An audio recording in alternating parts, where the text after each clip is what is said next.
Muy buenos días para todos los amigos que nos están escuchando. Un abrazo virtual muy grande, muy especial, muy cariñoso y especialmente muy buenos días, doctor Martín. Un abrazo. Muchas gracias por aceptarnos como siempre tomarse un delicioso café. No me han traído el mío, pero pronto me lo traerán. Así que muchísimas gracias a todos por estar presentes. Todo como hicimos la vez pasada, le cuento.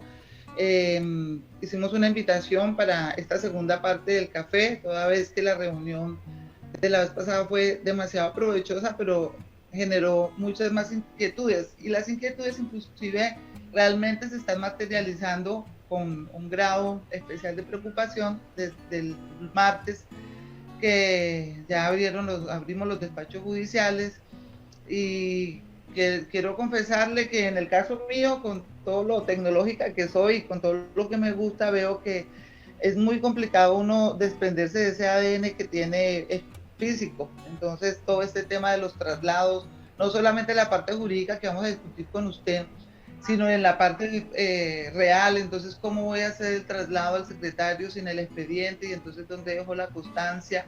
Y todos estos temas de los memoriales creo que es de lo que más nos van a causar problemas. Entonces ahora hablaremos. Primero quiero, doctor, que nos salude. Ya estamos en este momento conectados bastantes compañeros del país, no solamente de la rama judicial, sino que esta vez extendimos también la invitación a los empleados y a los abogados litigantes, y están nuestros conjueces de varios tribunales del país que también pues han pedido participación.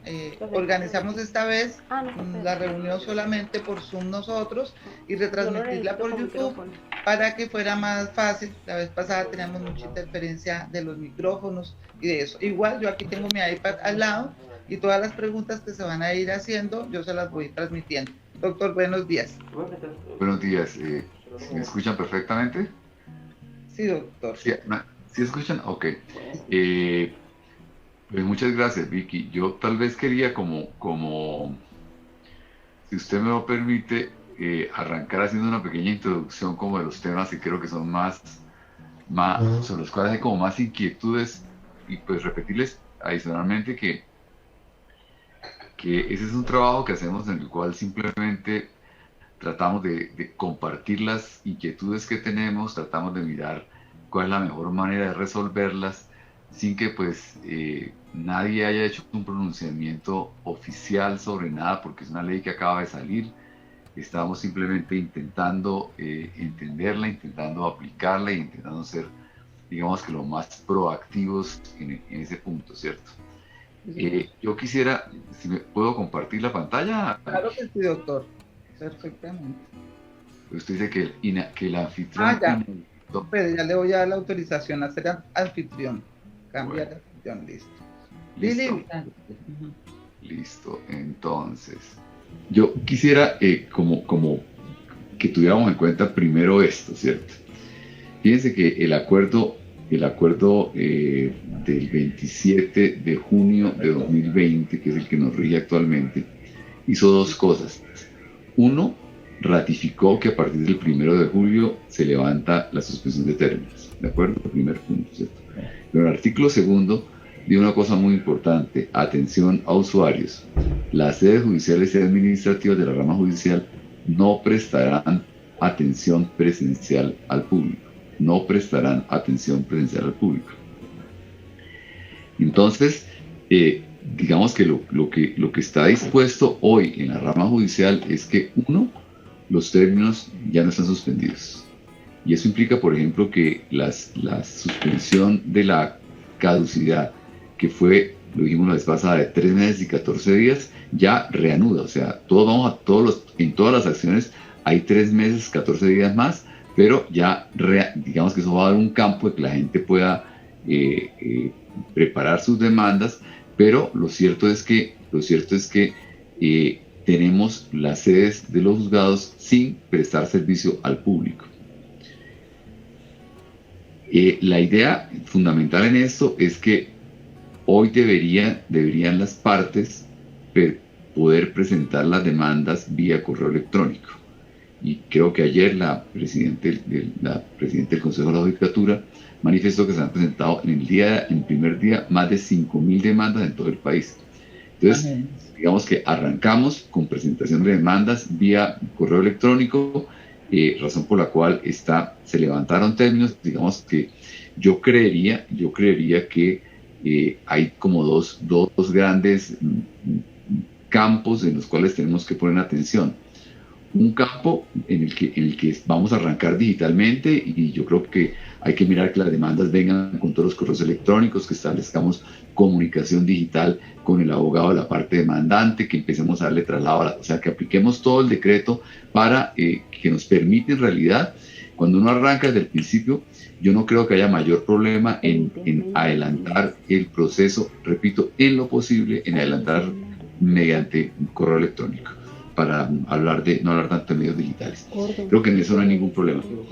Pero el segundo problema que me parece que es importante mirar es qué ocurre con los procesos que tenemos en el despacho, al curso.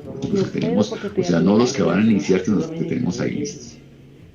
Entonces yo creo que ahí hay un punto muy importante que hay que mirar, porque hay que tener en cuenta lo siguiente. Estoy transmitiendo. ¿Sabes cuántas personas hay ahora? Si no hay atención presencial, si yo no puedo ir a la secretaría del juzgado, si no puedo entrar al juzgado, pues a mí no me pueden correr un traslado, porque el traslado implica que yo tenga la posibilidad de tener acceso al expediente. Primer punto, ¿cierto? Entonces, salvo que yo voy a correr, porque digamos que lo digo y me voy a referir puntualmente, ayer empezamos a mirar qué hacíamos con los autos de traslado de los autos en los que se corre traslado para alegar, ¿cierto? Entonces ya iban a sacar notificaciones de autos para alegar, y vamos a ver un momentico cómo lo vamos a hacer, ¿cierto? Porque ahí sí me parece que es muy importante. Yo creo que de todas las preguntas que yo vi, yo les solicito leer los cuatro primeros artículos del decreto.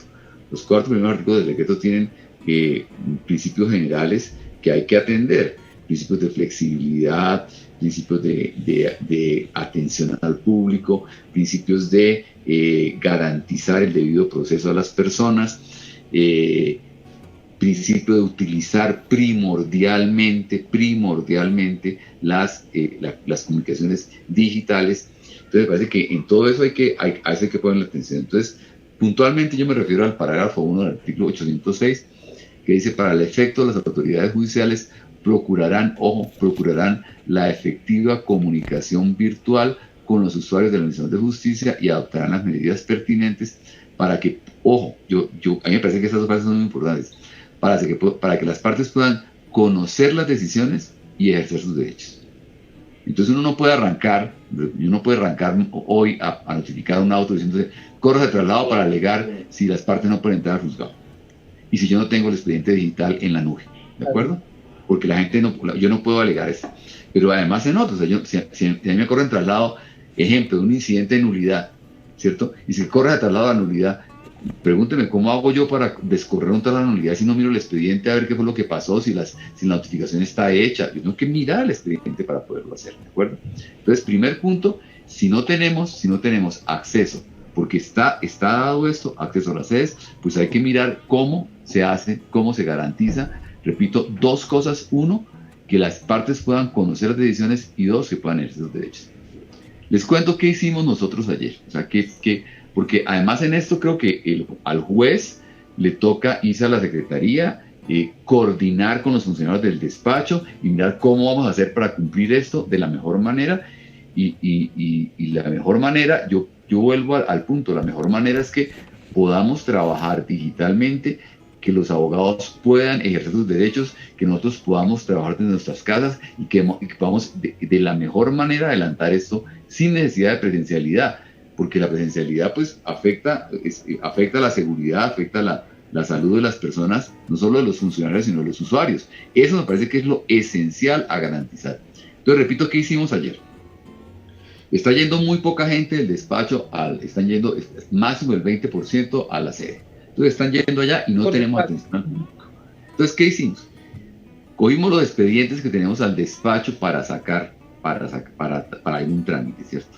Y lo que estamos haciendo es un formatico en el cual decimos: información actualizada del expediente. ¿Qué datos estamos poniendo? Estamos poniendo, obviamente, la identificación del proceso, el trámite que está pendiente. Ayer arrancamos con los que están pendientes de hacer alegatos correr alegatos de correr traslado para alegar. Entonces dijimos verificar, uno, quién es el apoderado de los demandantes, si son varios, si tienen correo electrónico. En estos casos, como todavía no se ha corrido traslado al Ministerio Público, pues no se ha corrido, no hay todavía, no está vinculado. Si el apoderado de la parte demandante tiene correo electrónico, si el apoderado de las dos entidades, un ejemplo, era un hospital y una alcaldía, los dos tenían correo electrónico, listo, ¿cierto? Entonces, hacemos esa como la información digital, y en ese formato yo les pedí que metieran si hay, cuál es el peso del expediente para saber de una vez si el expediente tiene tantos folios, tantos cuadernos, si hay en el expediente sí, yo les puedo mandar una copia del formato, eso si ustedes quieren utilizarlo, me parece útil, porque usted ya sabe con ese formato qué ocurre, y luego abajo ponemos instrucciones para hacer. Entonces, ¿qué vamos a hacer en este caso? Entonces, listo. Entonces, en el ejemplo que les estoy poniendo, teníamos que estaban todos los apoderados tenemos correo electrónico, ¿cierto? Hay que comunicarse con las partes. Yo creo que la primera comunicación con las partes, me parece ¿qué medidas tomamos ahí? Pues intente comunicarse primero por correo electrónico, que es más seguro, más tranquilo. O sea, el teléfono déjelo de último. Si el abogado no puso correo electrónico, no puso sino la dirección del teléfono, pues trate al teléfono, trate de otra manera. Pero en principio, si tiene correo electrónico, comuníquese al correo electrónico. Segunda medida que tomamos, solamente un correo electrónico del despacho. O sea, yo no voy a establecer, o sea, tanto para los abogados como para el despacho, no vamos a tener que yo me comunique con el empleado tal y que no, nada, un solo, o sea, solamente el correo electrónico, en nuestro caso, de la secretaría, se le enviarán comunicaciones a los abogados. Y el abogado contestará únicamente a ese correo, porque tenemos que tener un medio de comunicación oficial, tanto que el abogado tenga la certeza de que le están escribiendo donde es, como que yo tenga la certeza de que me están escribiendo donde es. Y que no tenga yo un recibo que le manden a mi magistrado, a nadie. O sea, que sea una cosa directamente, que sea oficial. Eso es un segundo punto que tomamos. ¿Qué medidas tomamos en este caso? Fíjense, en este caso, ¿qué medidas tomamos? Entonces, les dijimos, señores apoderados, el proceso está listo para correr traslado para apelar, para alegar. Queremos que nos informen, pusimos dentro del término de 5 días hábiles, que nos parece un término razonable, si ustedes tienen las piezas procesales suficientes para adelantar este trámite. En caso contrario, le rogamos que nos señalen qué piezas le hacen falta, ¿de acuerdo? Este correo, por favor, lo contestan con copia a todos los que están aquí, o sea que ya los abogados, ya yo contesto y ya va, o sea, lo que conteste el demandante, lo va a tener el demandado, en este caso el del hospital y el de la alcaldía, ya los correos van a empezar a correr. Y decimos, y les solicitamos que las piezas que les hagan falta a algunos de ustedes y las tengan nosotros, las suministren de inmediato vía digital, ¿cierto? Pasado eso, simplemente miramos si está completo y miramos qué acciones hay que realizar a continuación. Y lo decimos, una vez surtido esto, les comunicaremos qué acciones vamos a tomar. ¿Qué puede pasar, cierto? O sea, puede pasar o que yo me reúna por Zoom con las tres partes que le hace falta, o que yo diga, a ver, aquí una posibilidad, que tengamos abogados diligentes, ¿cierto?, que tengan en su casa un archivito en el computador donde tienen escaneadas todas las cosas y me dicen, oiga, mi querido amigo, no necesito ninguna copia, córrale, hágale que estoy listo, ¿cierto? Si me dicen, hágale que estoy listo, saco ya. Eso obviamente queda metido ahí. Todo eso lo va a meter en el auto de correo traslado para llegar. Todas esas cosas que dicen los monopecanos. Entonces el auto, digo, consideraciones, se hizo esto, están listos, traslado para llegar, ¿de acuerdo?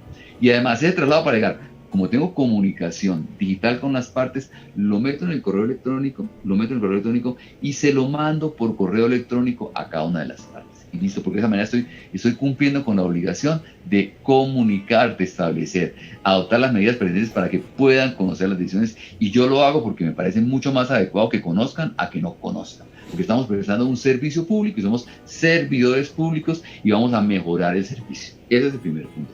Entonces, si me dicen, estamos listos para alegar, tenemos los documentos, corro traslado. Si no se puede lo anterior y si no se pudieron cruzar las copias y fue imposible, entonces escaneo lo que tengo que escanear y le mando lo que tengo que escanear a las personas. Si es totalmente imposible, si requiero ver el expediente porque es absolutamente imposible, entonces tendré que hacer una cita una cita con las partes para que excepcionalmente asistan al despacho, miren el día tal en la mañana el expediente, saquen las copias que quieran, ¿cierto? Y después de que resulta el anterior, corro traslado para legal. ¿De acuerdo? Eso hay que hacerlo porque estamos en esta etapa, ¿cierto? Ahora, en cada caso habrá que decidir qué hacemos, ¿cierto? Ejemplo, nosotros en este momento ahí estamos pensando qué vamos a hacer con el Ministerio Público. Porque el Ministerio Público, pues no se le puede prestar el expediente. En mi concepto, yo creo que yo lo voy a prestar. Vamos a ver qué pasa. Porque ¿cómo hago para que me den concepto y yo no voy a trabajar con el Ministerio Público que tenga los alegatos? Alguna cosa haré, en principio se los voy a prestar. ¿De acuerdo? Eso es lo que estoy pensando hacer. Lo que yo quiero con esto decirles es que hay que hacer una labor como de gerencia de cada cosa. Nada está escrito totalmente en el decreto. Hay flexibilidad. El decreto no está hecho para máquinas. El decreto está hecho con unos principios, y los principios, ¿cuáles son? Fundamentales. Garantizar el debido proceso de las partes y garantizar dos cosas que me parecen muy claras: que puedan conocer las decisiones y que puedan ejercer los derechos. Entonces, eso me parece que son dos cosas como muy claras, ¿cierto? Lo interrumpo ahí chiquito, doctor. Es que la mayoría que están escribiendo acá en el chat dicen que cuál sería la otra vicisitud frente a la mayoría de los procesos que no están digitalizados, sino que están, que no tienen, por X o Y razón no adelantaron ningún proceso de digitalización. ¿Cuál herramienta están utilizando o cuál sugerencia haría con relación a esos casos? Lo que estoy diciendo. Por eso, pero si llegó y definitivamente no consiguió, lo que sugeriría es que no se haga la actuación procesal. Yo exactamente sugeriría o que no se surta la actuación, o sea, usted no, entonces si usted en ese proceso no puede hacer eso, yo le decía igualmente, o sea, si lo que yo tengo estoy pendiente para pruebas, ¿cierto? Y tengo que hacer inspecciones judiciales, tengo que hacer inspecciones, no sé, lo pongo por dar un ejemplo, ¿cierto? Que eso no puede pasar. Si usted me pidió, doctora Vicky, que hiciera la inspección judicial en la clínica tal o en el hospital departamental, ¿cierto? Pues yo digo, a ver, papito, esperemos que pase esto, que yo no voy a hacer una inspección judicial con todos los secretarios a un hospital, ejemplo, ¿cierto? Entonces, eso lo dejamos quietico. Ese trámite, pues resulta que ahí no podemos abrir a prueba todavía. O abrimos a prueba y practicamos otras pruebas. No practicamos esas, ¿cierto? Por eso ahí la idea es, o sea, mire, la idea, yo lo decía en el 491, y eso estaba allí, ¿cierto? La idea es que usted como juez tiene el poder del trámite de los procesos. Usted tiene todo el despacho, usted sabe qué saca.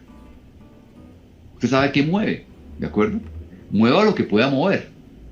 O sea, empieza a mover lo que pueda mover. Por eso nosotros ahí empezamos, o sea, sin afán, porque no podemos llegar a la roca, pero vamos a mover, o sea, repito, si yo no puedo correr traslado para alegar, pues no corro traslado para alegar. Yo siempre he sugerido... Hay expedientes en los cuales tengo 15 o 20 partes, ¿cierto? Con una cantidad de documentos terribles, ¿cierto? Y yo digo, ahí pues espero y voy mirando poco a poco qué puedo hacer.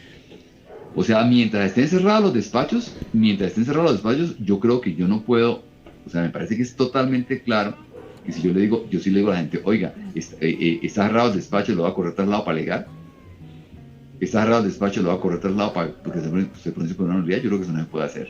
Entonces me parece que hay que... Discúlpame, lo interrumpo. Bueno, listo, esto está absolutamente claro. Desafortunadamente, como le decía, hay despachos judiciales que fueron más diligentes y otros no, por la razón que sea. Lo cierto es que hoy en día encontramos despachos judiciales que no tienen una sola hoja digitalizada, por el argumento que sea. Esto también es un mensaje y esto es un café, es un diálogo, precisamente por lo que usted está diciendo, de que toca que los jueces busquen estrategias. A mí se me ocurre que uno puede empezar a mover los procesos que están para audiencia inicial, porque son los más fáciles de reconstruir digitalmente. ¿Por qué? Porque como la demanda ya la teníamos digitalizada al momento de la presentación de la misma, lo único que nosotros tendríamos que escanear en el despacho es la contestación de la demanda. Realmente, que es lo que por regla general, sacando las excepciones que vengan terceros y toda esa carrera, digamos la generalidad. Esos procesos sería mucho más fácil de reconstruirlos porque solamente con la demanda, la contestación, ya yo podría compartírselo en un OneDrive a las partes y podría fijar fecha para audiencia inicial. Entonces podría ser una estrategia arrancar con esos y los otros pues esperar un poco. Yo creo lo mismo, creo lo mismo, estoy de acuerdo con eso, sí, estoy totalmente de acuerdo con eso. Entonces,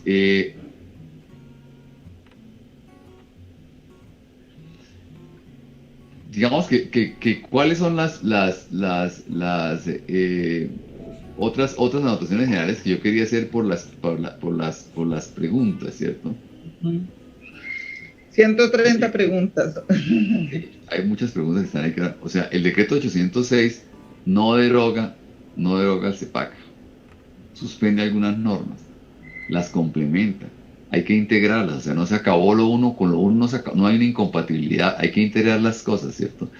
Y yo lo que creo, y lo digo por el ejemplo anterior que estamos poniendo, es que aquí hay que acudir a los principios, y el principio que hay que acudir aquí es, yo tengo que garantizarle el acceso, es que las palabras son claves ahí, el acceso a la administración de justicia, ¿cierto? ¿Y cuál es la filosofía del decreto? La filosofía del decreto es que, obvio, o sea, para yo poder tener un acceso pleno a la justicia, pues tendría que haber tenido todo digitalizado, expediente digital. Entonces no hay ningún problema, lo hacemos decimos, expediente está en la nube, entre, consulte, lo sale, ahí está por folios, no hay ningún problema. Pues eso no lo tenemos, ni tenemos la posibilidad, ¿cierto? Entonces, como no tenemos esa posibilidad, lo que nos tocó hacer fue hacer una cosa flexible para que lo pudiéramos hacer, ¿cierto? Para que pudiéramos tomar las medidas. Y yo repito, hay procesos muy complejos, hay otros que no son tan complejos. Hay otros en que el expediente es muy claro, en que está ahí claro. Entonces hay que mirar cada cosa distinto, ¿cierto? Entonces creo que es garantizar el debido proceso en cada situación y digamos que no haya asistencia de los funcionarios del despacho solo en lo excepcional, que no haya asistencia de los usuarios y no va a haber contacto, no va a haber servicio al público. Entonces uno, ¿qué es lo que diría ahí? ¿Qué estamos haciendo aquí? Primero, pues que vayan los menos allá. ¿Cierto? Si van los menos al juzgado, pues van a estar, digamos que aislados al juzgado. La idea es que no haya servicio al público, que no tengamos contacto de usuarios, de funcionarios, de todo eso. Entonces, es evitar esas cosas. Entonces, primero, van muy pocos. Segundo, repito, cuando estemos en el caso súper excepcional, de que un traslado no se puede dar si las personas no tienen que ir a mirar las copias y todo, pues en ese caso súper excepcional, pues hacemos unas citas. Hacemos unas citas para que la gente vaya y mire el expediente. Pero digamos que eso es simplemente un poco de como de sentido común, ¿cierto? Algo que ha generado muchas preguntas, ¿cierto? Y yo aquí no estoy diciendo ni que tengo la verdad, ni que tengo nada para nada, ¿cierto? O sea, yo simplemente hago una propuesta, ¿cierto? Los famosos 25. Los famosos 25 días, ¿cierto? Sí, yo sé que es obvio que entonces, que ¿por qué le vamos a dar tanto tiempo a las entidades estatales? Que si eso era para el traslado, que si era no sé qué, y que entonces que son 30 días más 25, eso alarga demasiado. Todo eso lo tengo clarísimo, ¿cierto? Lo que creo aquí es que hay que aplicar las normas como están, hay que restringirlas a lo que están, y no podemos ponernos a inventar cosas y a generar peligro en el debido proceso de la gente. Entonces, me parece a mí, repito, lo que creo que hay que precisar fundamentalmente es que, fíjense, el artículo 8 del decreto, ¿cierto? El artículo 8 del decreto, yo quiero decirles qué es lo que regula, ¿cierto? El artículo 8 del decreto regula las notificaciones personales, en los casos en que no sea una entidad pública. 2, en los casos en los que no sea una persona jurídica que tenga registro mercantil. Y 3, en aquellos casos en que yo conozca la dirección electrónica de mi demandado. Es para eso que dice el artículo. Si yo conozco la dirección electrónica de mi demandado, ¿cierto? Y como no es un registro público ni es un electrónico, yo le digo al juez, señor juez, yo conozco la dirección, lo firmo bajo juramento, llevo unas comunicaciones y lo hago a él. En los demás casos, si no la conozco,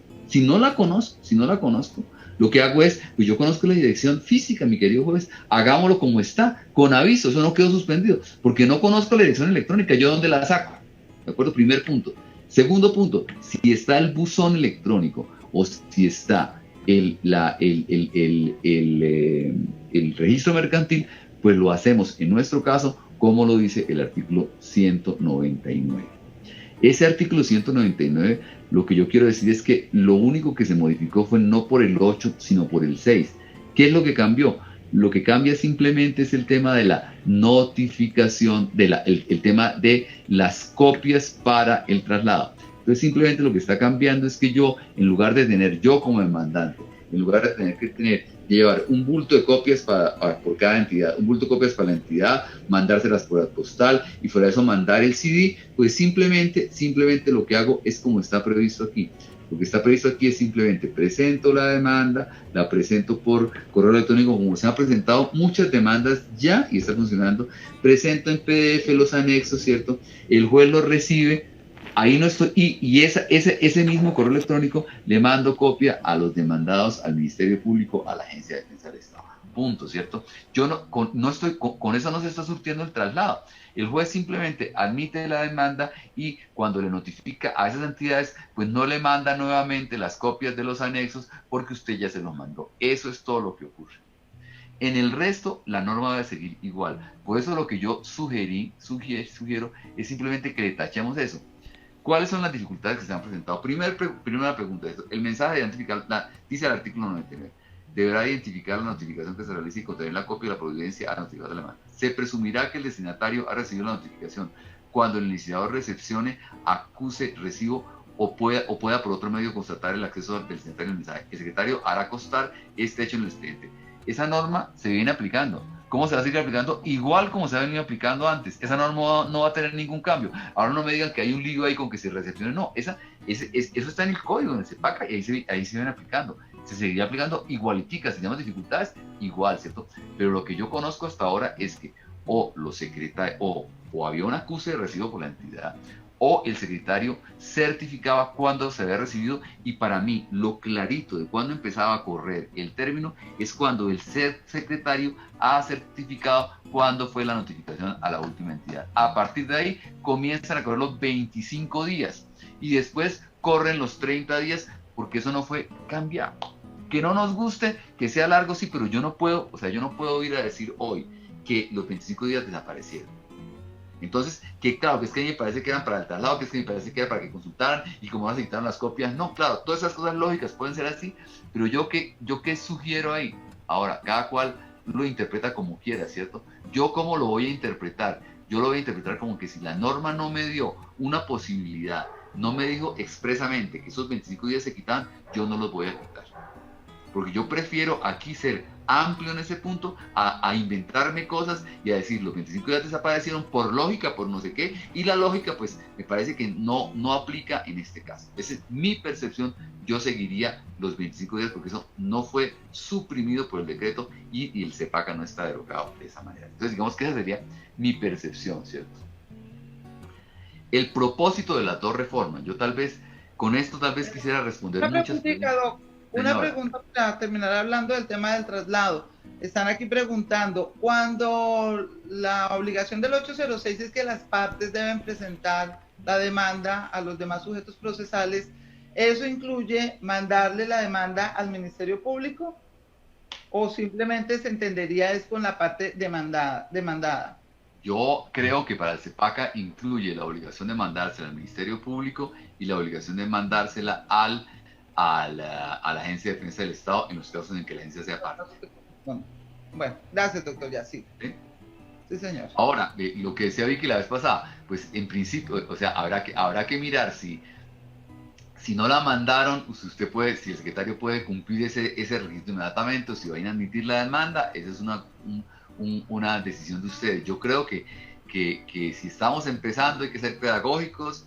Hay que decirle, yo en ese caso simplemente la mandaría yo como secretario y le diría a la parte, oiga, recuerde que tiene que hacer esto, punto. No me enredaría, o sea, eso no me trasnochan realmente, el problema no me trasnocha. ¿Sí? Oye, es que va a ser un principio de caridad, entre otras cosas, doctor, si tenemos tanto complique para avanzar con los procesos, en el fondo esos 55 días también nos dan la posibilidad de que podamos ir organizando la casa y arreglando por el eso yo también me parece que es una buena idea eso de organizar la casa y arreglando. Sí, yo creo que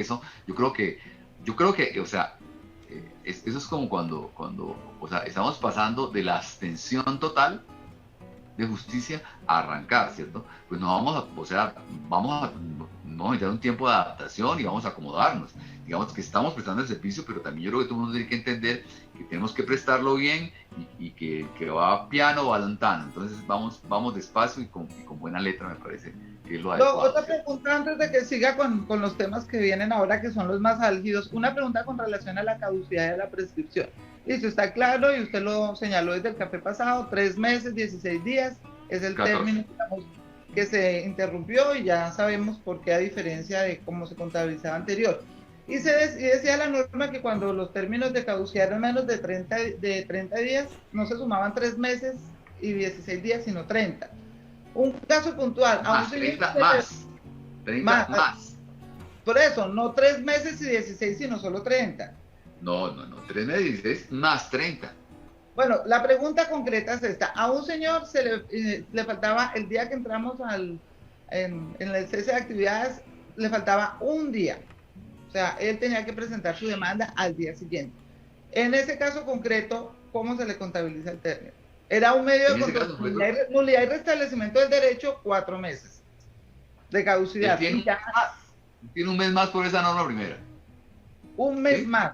Solamente por tener menos de 30 días, por faltarle menos de 30 días en la La pregunta es Vicky, si para él, además del mes más, están los 3 meses y los... Sí, eso es lo que le pregunto. Yo creería que están los 2. Si usted lee la norma. Es muy excesivo, es interpretar. Es muy excesivo, Vicky, es muy excesivo. Pero es que cuando se hicieron la norma nadie pensó que íbamos a estar 3 meses, 24 y 14 días aquí. Doctor, son 30 días hábiles, porque no dice que son calendario, y se supone que la norma si no señala que son... Entonces imagínense, 30 días hábiles más o menos son un mes y medio. Sí. Más 3 meses y 16 días. Pues, a ver, mire, si yo fuera abogado, Vicky, si yo fuera abogado, lo presentaba entre los 30 días. No me enredaba, ¿cierto? Va a haber una discusión posterior. Además va a ser un término... Claro, pero el problema es para nosotros al momento de admitir. Estoy hablando de un electoral, doctor. Un electoral de esos que acaban de elegir contralor, personero, que en principio son 30 días hábiles. ¿Quiere decir que ahora la norma son 60 días hábiles? Pero pregunto, ¿ya se lo presentaron? ¿Los manes con 30 días no lo van a presentar ahorita? Yo creo que todo el mundo lo va a presentar ahora, Vicky. Yo creo que ese problema no se va a presentar. Pues, doctor, sí puede ser, porque si a alguien antes no se le había ocurrido demandar y pensaba que ya se le había vencido el tema... Pero ese problema, Vicky, se nos va a presentar no hoy, se nos va a presentar dentro de 3 meses. Cuando pasen los 30 días hábiles se nos presentan los problemas, ¿cierto? Bueno, pero para concluir...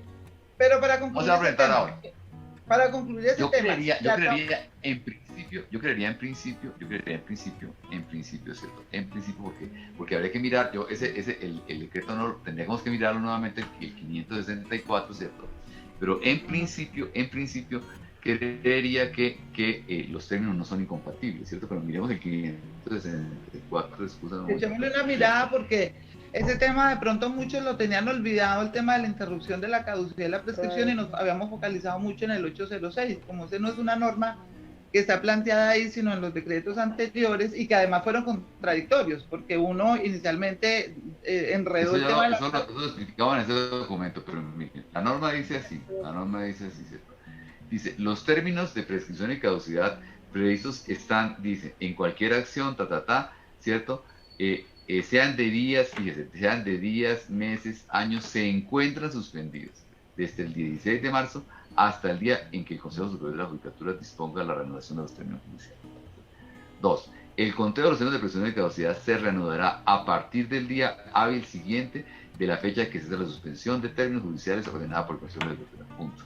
No obstante, cuando al decretarse la suspensión de términos por dicha corporación, el plazo que estaba para... No obstante, fíjese, ahí hay un primer punto, ¿cierto? Cuando al decretarse la suspensión de términos por dicha corporación, el plazo que restaba para interrumpir la prescripción o hacer inoperante la caducidad era inferior a 30 días, el interesado tendrá un mes a partir del día siguiente al levantamiento de la suspensión para realizar oportunamente la actuación correspondiente, ¿cierto? Tendrá un mes, no 30 días. Un mes, no 30 días, un mes. Yo creería que es una situación distinta y que está regulándolo para esas personas. Luego les está dando un mes a esas personas. Al que le faltaba un día, el caso que le cuento, al que le faltaba un día. Creo que a esa persona le están dando un mes.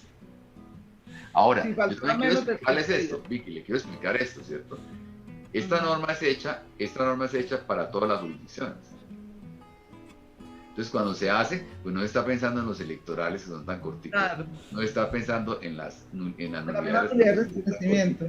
Se está pensando en los términos civiles que son de 5 o 10 años, ¿sí? Entonces, ahí el problema era que era distinto, ¿sí? Yo creería, leyendo la norma así, creería que es un mes nada más, ¿sí? O sea, si el día, al que le faltaba un día, va a tener un mes, ¿cierto? Y eso se pensó, adicionalmente se pensó, porque lo que trató de evitar el decreto era la aglomeración del primer día, que a todo el mundo se le vencía y que el primer día quería presentar la demanda y que era imposible recibir todas las demandas. Eso se pensó para eso. Yo creería que es un mes. Y me parece que eso, o sea, si a mí me faltaban días y el día me cerraban y al día siguiente me vencía, pues hombre, tengo un mes más, ¿cierto? Y me parece que es suficiente para hacer. Tanto en caducidad como en prescripción. Tanto en caducidad como en prescripción. Sí, es que esa es la otra, la norma, fíjese que el encabezado de la norma habla de caducidad y prescripción. Así es. Entonces, en materia pensional, bueno, va a tener muchos efectos, porque ahí entonces la prescripción se interrumpe, los 3 meses y 16 días más el mes sería. Así es. Entonces, bueno, eso es importante. Antes de que, qué pena, doctor, ¿qué pasa aquí? Han insistido en una pregunta que a usted no le gusta mucho relacionada con los 25 días, pero es lo de los 2 días anteriores. Usted sabe que el artículo 8 del decreto 806 señala que las notificaciones personales se surten transcurridos 2 días. Entonces, pero el CEPACA pues siempre decía que desde el día siguiente del acuso del recibo. Entonces, como ya estamos, digamos, ya tenemos claro que vamos a seguir con los 25 días, con los 30 días 55, estarían sumándose 2 días más. Porque es que hay algunas cosas que presentan como una antinomia. Pero a ver, Vicky, claro, yo sé. Yo lo que quiero ahora es una solución práctica, ¿cierto? Práctica, ¿cierto? Por eso repito, el artículo 8 ya les dije para qué se aplicaba. No lo apliquen a nada más. El artículo 8 aplíquenlo única y exclusivamente para las personas que necesitan notificar a alguien del cual conocen el correo electrónico. A esas personas apliquen el artículo 8, ¿cierto? A las demás no le apliquen el artículo 8. Además, apliquen lo que venían aplicando, que era el 199, ¿cierto? Y el 199 dice desde cuándo se corre el término de notificación, dice cuándo se tiene notificado, está todo resuelto, como lo veníamos haciendo antes. Así es, perfecto. ¿Sí? Ese es el punto. Me parece que nos enredamos y nos podemos a meter un pedacito del 8 aquí. No lo apliquemos, o sea, a mí me parece que la mejor forma de interpretar, y esa es una propuesta, repito, es decir, el artículo 8 es exclusivamente para aquellos casos en los cuales el demandante conoce el correo electrónico del demandado. Conoce el correo electrónico del demandado, ¿cierto? Y el demandado no es ni una persona jurídica que tenga registro mercantil, ni una persona de derecho público. Es únicamente para esos casos. Cuando conoce el correo electrónico. Es exactamente el caso que trató de regularse. Porque ese era el caso que no estaba regulado en las normas anteriores. O sea, lo que las normas anteriores no regulaban era ese caso. Las normas anteriores regulaban todo lo demás. Entonces, lo que está regulado antes, pues, un poco, como dicen la señora, lo que está quieto se deja quieto. Esa es la idea. Okay. Bueno, listo, Doc. Otra cosa, bueno, para recapitular a los que están presentando, se aclara que no son 30 días, sino que es un mes. Y muchos dicen que el Ministerio Público no se debería notificar porque no se conoce la dirección. Sí se conoce, porque es la misma dirección que utilizaban cuando hacen la conciliación prejudicial. Entonces, en la página de la Procuraduría aparecen los nombres, no importa el número del procurador asignado, sino de la dependencia, y tienen que hacerlo, como para aclarar eso. Listo, Doc, seguimos. Lo otro que yo quería como decirles es que, claro, está la cosa chiquita de lo que puede pasar, de lo que no puede pasar y el problema puntual que se puede presentar. ¿Sí? Lo que yo quisiera como darles a entender es como el propósito general de las dos reformas, que son las excepciones y la sentencia anticipada, ¿cierto? Sí, señor. Lo que pretendemos fundamentalmente es decidir el proceso cuando sea posible sin llevar a cabo ni siquiera la audiencia inicial. Digamos que eso cuando se hace, pues cuando hay excepciones que permitan dar por terminado el proceso.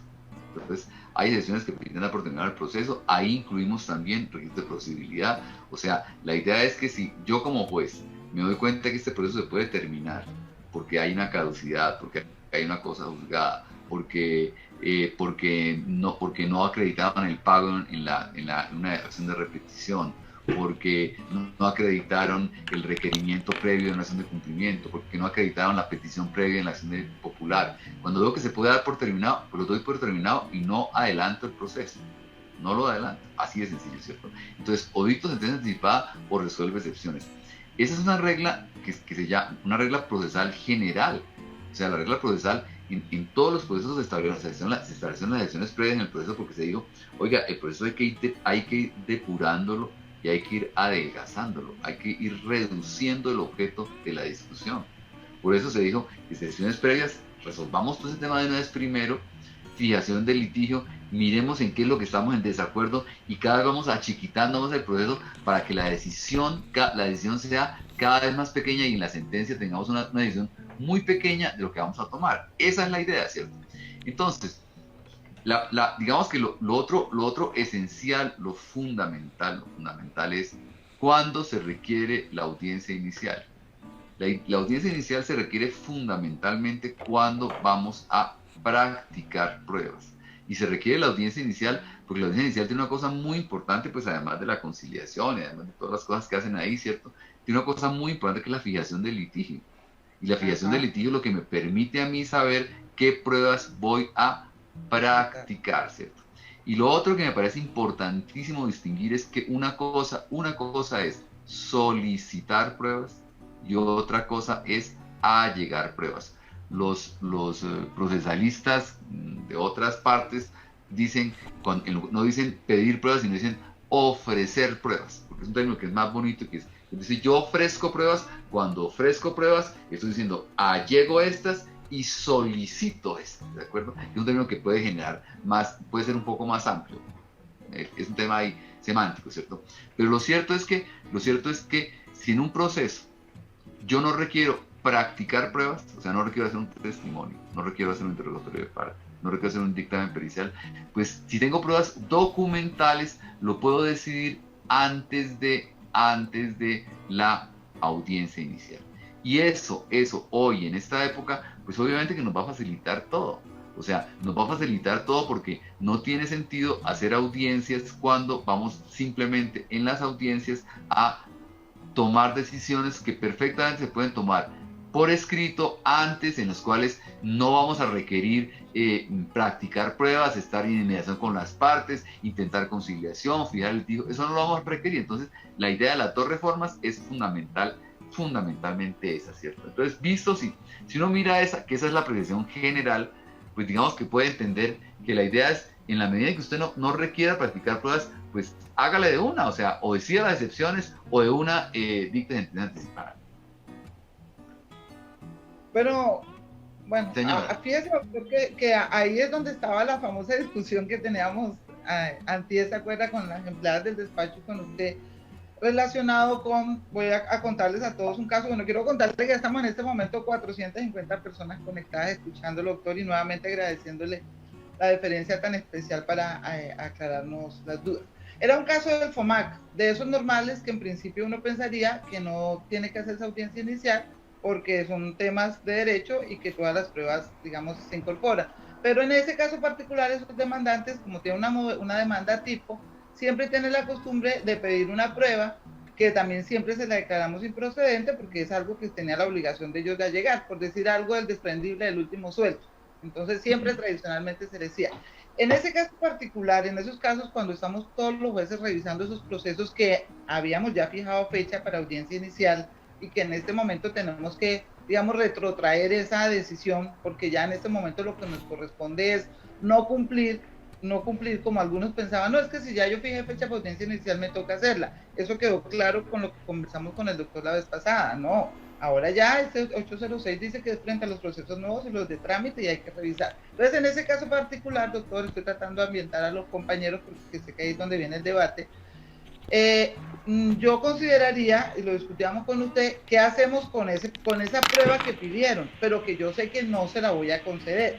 Me voy a la audiencia inicial simplemente porque el señor pidió una prueba o no. Entonces llegábamos con la intervención del doctor a la conclusión que en ese caso, pues habría simplemente que decirle que si bien es cierto el señor pidió una prueba, esa prueba no se decretaría y razón por la cual no se convocaría audiencia inicial, pero eso no es tan fácil porque el doctor sugería, no sé si ahora nos lo vuelve a explicar, que de todas maneras habría que hacer como un pequeño auto de incorporación de esa prueba por los efectos del traslado.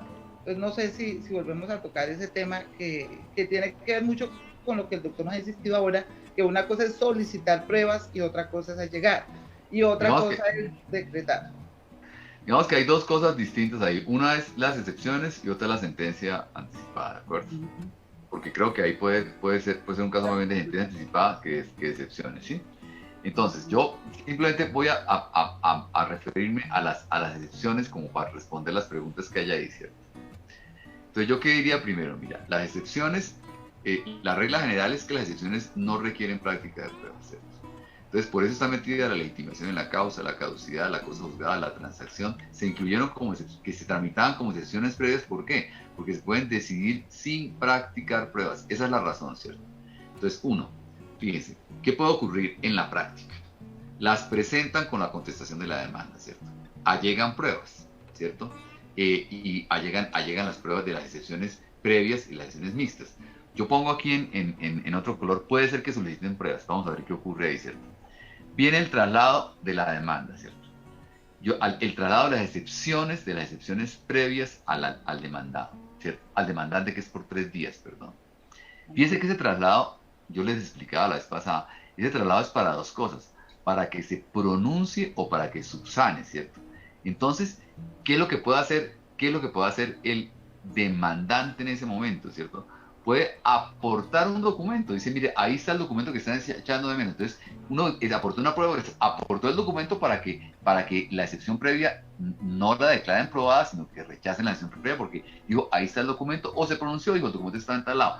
Pero cuando yo digo subsanar, ¿qué estoy haciendo? Aportando documentos, ¿cierto?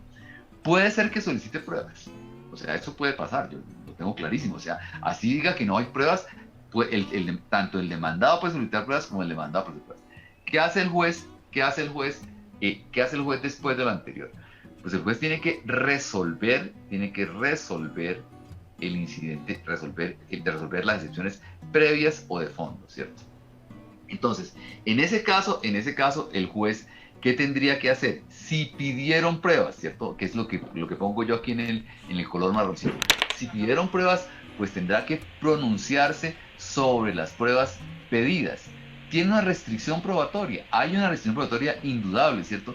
Eso no implica que excepcionalmente el juez deba o decretar una prueba de oficio o deba acceder a una prueba solicitada. Y en ese caso, ¿qué hace, Vicky? En este caso lo que hace es simplemente, si le toca, porque el caso puede ocurrir, fíjense, me presentan una excepción el demandado me presenta una excepción de caducidad, ¿cierto? Y me presenta un documento declarativo, un documento del médico que dice, doy constancia de que el señor conocía la existencia de enfermedad de tal fecha, ¿cierto? Me presenta eso como prueba de la excepción de caducidad, ¿cierto? Y el demandante me dice, yo objeto ese documento, desconozco ese documento, lo tacho de falso y pido un testimonio, o pido simplemente, como dice la norma, yo pido que ese documento declarativo, el señor que lo firmó, venga a declarar. Eso lo puede hacer. El documento declarativo, fíjense, la forma de discutir el documento declarativo, cuando alguien da una constancia de algo, la forma de discutir, de oponerme a ese documento declarativo, como el documento declarativo en el fondo es una declaración de una persona incorporada en un documento, la contraparte puede para ejercer la contradicción sobre esa declaración incorporada en un documento, puede pedir que llamen a declarar al que suscribió el documento para que se ratifique sobre lo dicho allí, para tener la oportunidad de contradecirlo. Entonces yo digo... Interesante, eso no lo había analizado. ¿Y eso incluiría también entidades públicas, Doc, o solo serían declarativos de terceros? ¿Eso, señora? ¿Eso incluiría cualquier documento, incluyendo oficial, o solamente declarativo de terceros? El código, digamos que a mí me parece que una de las reformas que hay que ponerle mucho cuidado al CGP es que hay un tipo de documentos que son documentos declarativos. El documento declarativo es aquel en que en realidad en el documento se está dando una constancia de algo. O sea, un contrato no es un documento declarativo, un recibo de pago no es un documento declarativo, ¿cierto? Pero cuando hay una constancia, yo digo, doy constancia de que el señor trabajó en esta oficina del día tal a tal y que es muy buena persona y tal cosa, estoy declarando. Ah, ok. ¿De acuerdo? Cuando yo digo, fíjense, cuando el ejemplo que doy, cuando como entidad demandada, ¿cierto? Yo digo, es que el demandante dijo, no, es que yo solamente conocí que el ojo se me había pichado 3 años después y desde aquí iba a demandar, ¿cierto? Entonces la entidad demandada dice caducidad, ¿cierto? Y presenta una declaración del médico tratante. Declaro que yo al señor lo vi desde tal fecha y que desde esa fecha, tal y como consta en la historia clínica y como consta en mis registros, le advertí que tenía esta enfermedad y le conté que había tenido tales sufrimientos y presento esto como documento, ¿cierto? Es un documento declarativo. Presento esa prueba como excepción previa a la caducidad. Yo como demandante, puedo perfectamente pedir como prueba, porque la única forma que tengo de ejercer el derecho de contradicción frente a ese documento, puedo decir, señor, citen al médico ese a declarar. En ese caso, ¿qué hago, Vicky? Pues en ese caso simplemente tengo claro que yo no puedo decidir la excepción sin esa prueba. Entonces, digo, cito para la audiencia inicial en la cual se recibirá el testimonio del doctor tal y ahí se resolverá la excepción de caducidad. Punto. Eso es lo que hago. No se murió nadie con eso, ¿de acuerdo? Y lo hacemos. Esos son casos excepcionales, pero lo que estoy diciendo es, la regla general no es que usted llegue a pedir cualquier tipo de pruebas, pero si pasa un caso excepcionalísimo como eso, pues lo debo hacer, ¿sí? Lo debo hacer, ¿cierto? Si hay un caso súper excepcional en el cual yo requiero de que traiga una prueba de oficio, requiero incorporar un documento de oficio, pues lo hago, ¿de acuerdo? Pero o sea, ¿cuál es como la orientación general en este punto, ¿cierto?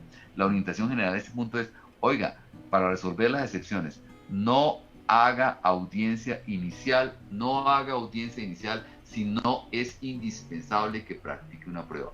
Si usted puede decidir las excepciones antes de la audiencia inicial, porque tiene únicamente pruebas documentales, decídelas. Eso es lo que está diciendo la norma. Doctor, pero la pregunta que yo le hacía, perdón, lo interrumpo, frente a la incorporación de los documentos, es, en ese caso, por puntual, digamos, presentó la contestación de la demanda y en la contestación de la demanda presenta unas excepciones y aporta unos documentos como sustento a proponer. El otro descorre y lo mismo. Sí, yo puedo resolverlo y puedo resolverlo antes de audiencia inicial, eso está claro, pero ¿qué hacemos con esos documentos? ¿Los incorporamos? Pero, y un momentico, es que cuando... la oportunidad que tiene de tachar. Claro pero es que en este caso sí tiene oportunidad. Por eso, pero sacamos... En este caso yo le corrí traslado al demandante para que se pronunciara sustanada. Ahí está el traslado. Es que mire, ahí es, vamos a aislar. En ese caso, perdóname, en ese caso, respecto a las excepciones, yo no tengo que incorporar documentos. Porque dice cuando el demandado propuso la excepción, fíjense, ahora, el demandado propuso la excepción y le mandó copia de la excepción, al demandante y le mandó con los anexos. Total. Claro, ahí se hizo el traslado. Luego el demandante ya conoció qué pasó y el demandante qué puede hacer, pronunciarse. ¿Y cómo me pronuncio? Claro. Puedo pronunciar, oiga, señor, sobre tal cosa me pronuncio en que pido tal cosa y eso es mi derecho de defensa.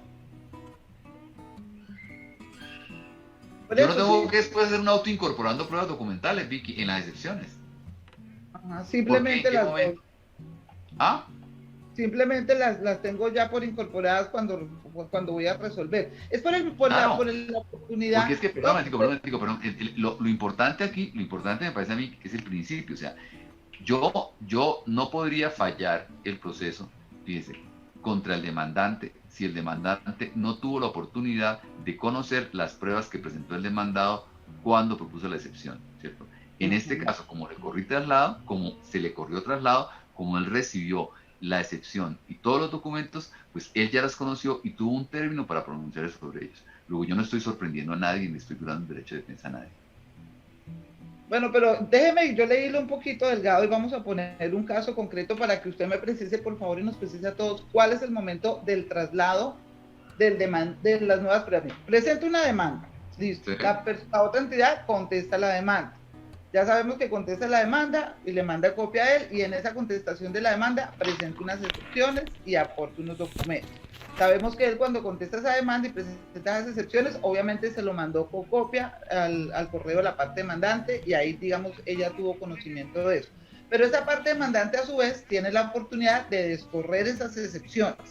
Descorre esas excepciones con los argumentos que sea y presenta pruebas, y también se lo manda a la parte demandada. Esa parte demandada ya no tiene dentro del proceso una etapa específica para descorrerlo, porque estamos hablando de los 3 días. No, porque entonces ahí sería el sinfín de los procesos. Por eso, pero aclaremos eso, porque es que eso es uno de los temas con los que estamos aquí y es de lo que ha generado. No, pues entonces así no acabamos nunca, o sea, traslado, no acabamos nunca, es que los traslados son los legales, los de siempre. Eso, perdóname Vicky, eso no está pasando ahora. ¿Cuál es el cambio con el decreto? Ninguno. No. Eso está pasando ahora. No, pero sí había un cambio, porque era que por secretaría era que se sacaba un bueno, es el único cambio, que por secretaría ahora llegar directo. Ese es el cambio. El cambio es el momento que se hace el traslado, que ya no va a ser, inclusive, doctor, la duda es, pueda que el traslado no se dé a los 55 días, porque si usted contesta la demanda a los 20 días, usted tiene 55 para contestar la demanda, pero si usted quiere lo contesta a los 20. Y si usted lo contesta a los 20 y a los 20 me plantea la excepción y yo a los 23 se la descorro, ahí de todas maneras creo que esto es un tema no para causar enredo jurídico, pero sí para que lo tengamos en cuenta en la organización que tenemos que tener en Secretaría del manejo de los términos, porque independiente de que las partes terminen recortando los términos, digamos de esa manera, porque el traslado lo están haciendo ellos, hay que esperar el cumplimiento de los términos, y ahí es donde por lo menos debería haber, creo yo, un auto o algo donde diga, bueno, en este momento se va a entrar a resolver las excepciones, o cree que no sería necesario. O sea, yo tal vez, Vicky, yo repito esto, o sea, digamos que el tema fundamentalmente es decirles a ustedes que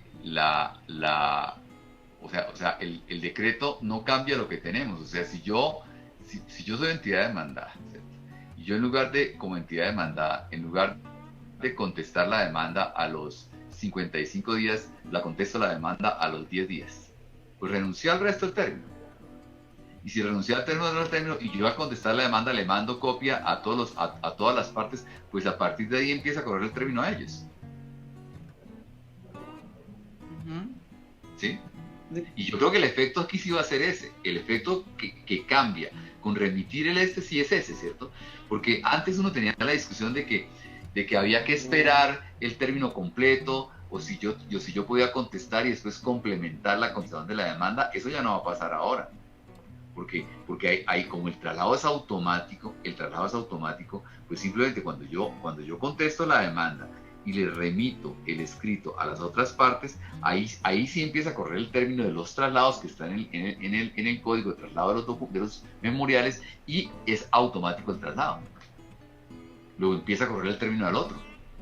O sea, ahí sí va a depender, la iniciación del término va a depender de la contraparte. Y yo creo que en eso hay que ponerle cuidado. O sea, uno como demandante no puede sentarse a esperar que la entidad demandada le conteste únicamente a los 55 días o a los 60 días. No, a los 25, no, la entidad le puede contestar a los 5 días. Pero a usted le mandaron copia. ¿Ah? A usted le mandaron copia. Hay que adecuarse a todo este nuevo tema, porque ya usted no... Usted lo que sabe es que desde que le llegó a su casita la contratación de la demanda con las pruebitas, o sea que a los 2 días le empezó a correr el término, pronúnciese.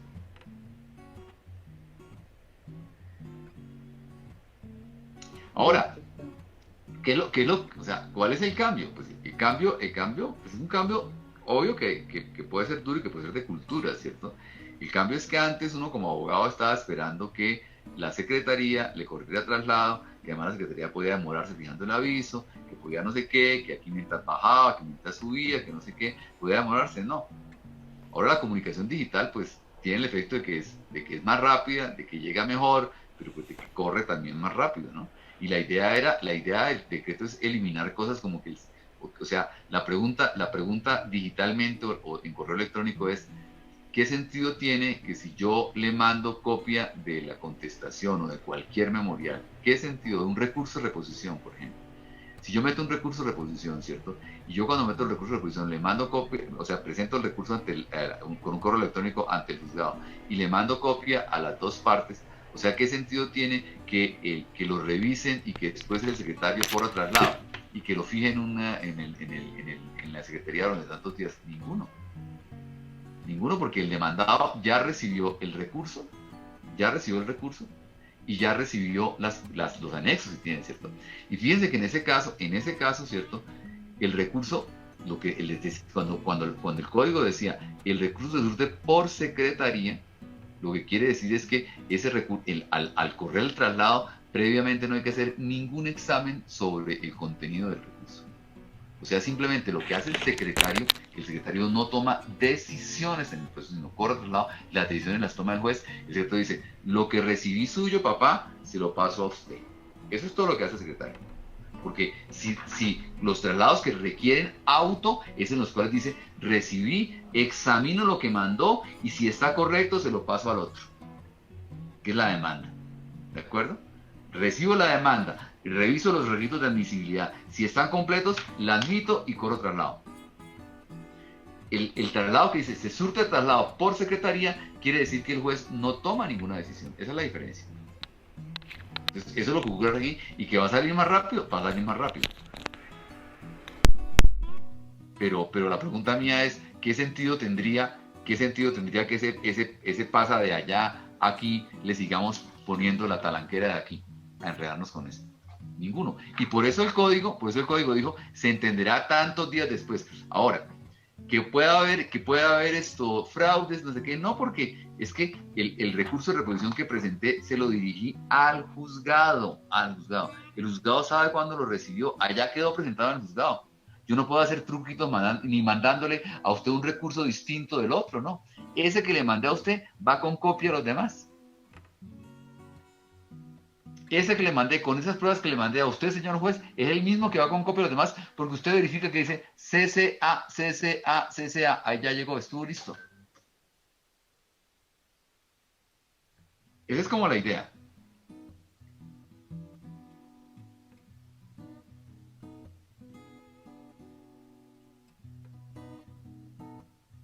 ¿Estamos ahí todavía todos? Sí. ¿Aló? ¿Aló? Es como estoy aquí en el... Ok. Vicky, tienes apagado el... Ya, aló, ahora me escucha. Ahora sí. Hola. Señora, no oigo. ¿Ya me escucha, doctor? Sí, no oigo. Bueno, ya. Escúcheme, doctor, que ahí tengo más de 600 preguntas y se me va a reventar el chat, pero hay unas muy importantes relacionadas con las consecuencias de estos traslados. Es que, doc, ¿cuál es estamos en una etapa nueva donde sabemos que uno de los deberes fundamentales de las partes es siempre todo lo que le digan al juez, dirigírselo a los otros sujetos procesales. En la demanda, si no lo hace, la consecuencia jurídica está consagrada allí, que es que el notario inadmitiría la demanda, porque así lo consagra la norma si no hace. Pero ¿cuál es la consecuencia jurídica o el efecto jurídico que, por ejemplo, el demandado no mande la contestación de la demanda al demandante? ¿Cuál es el efecto? ¿Qué sería lo que tendríamos que hacer? Porque se dejó sin una consecuencia, entonces todo el mundo dice, bueno, ¿qué hago? Entonces me pongo a pelear y decirle, no le recibo la contestación hasta que no la mande, listo. Usted le sugería, por regla general, en principio de caridad, en muchos casos yo voy a decirle, mire, no lo hizo, lo hace, pero cuando, por ejemplo, ayer quiero contarle, Doc, así como usted contó que ayer llegaron 5,000 demandas, cada uno de nosotros le podemos contar que en el correo... Con toda la presidenta del Consejo de Bueno, la presidente. Pero sí, pero quiero contarle que a nosotros a cada despacho nos llegó en promedio 60 y 70 memoriales por correo electrónico. Además, con la locura de que llegaban unos que no eran para el despacho de uno, sino para otro y lo que sea. Entonces, eso en la práctica no va a ser tan bonito que yo, revisando el correo electrónico del escribiente, siempre vaya a tener la posibilidad de decir, ay, advierto que usted no se lo mandó a las partes, yo se lo hago. ¿Cierto? Yo, por ejemplo, ayer sugería, yo dije, no, hagamos un formato de contestación de demanda pues, donde acuse de recibo, que es importante organizar el correo electrónico y ponerle una acuse de recibo para que el abogado también tenga la tranquilidad, y en esa acuse de recibo le puse en rojo grande, señor abogado, recuerde que usted tiene tal obligación, revise. Si usted no lo hizo, le solicitamos que inmediatamente haga el traslado a las otras partes y reenvíe el correo. Fue lo que se me ocurrió como para hacerlo, pero si no lo hiciera, ¿cuál es la consecuencia? Me tocaría, imagínense, sacar un auto para hacer eso, se vuelve... Voy a buscar café que no me trajeron, deme un segundo. Bueno, voy a buscar café que no me trajeron. Bueno, los demás compañeros también, la idea es que puedan ir haciendo las preguntas aquí con Liliana y con Lina. Le agradezco a Liliana Rodríguez, que es la persona que nos organiza todo esto, para que lo realicen, para que podamos organizarlo. Y igual, si siguen habiendo dudas, nosotros alcanzamos a recolectar 135 preguntas. Estamos tratando con el doctor Martín de darle respuesta. A todos se les mandó un documento borrador. Ya hoy está mucho más digerido con todas estas soluciones, pero sabemos que hay muchas inquietudes, como las que hemos planteado, relacionadas con la aplicación práctica de esos traslados y las consecuencias jurídicas que hay, y con el tema de la incorporación de las pruebas. Ya para recapitular los que llegaron de pronto un poco tarde, frente al tema de la interrupción de la caducidad y la prescripción, ya quedó claro que la interrupción es, si faltaba más de un mes, la interrupción son 3 meses y 16 días, que fue el tiempo que estuvimos cerrados, y si la caducidad le faltaba o la prescripción menos de 30 días, se le prorrogó por el tema de un mes, es decir, que si le faltaba un día, se le corrió un mes adicional. Con relación al tema de los 25 y los 30 días, también pues digamos que va aquí sentado en nuestra charla, porque pues todos sabemos que esto es una charla doctrinal y no jurisprudencial, porque todavía no ha habido oportunidad de que haya pronunciamiento.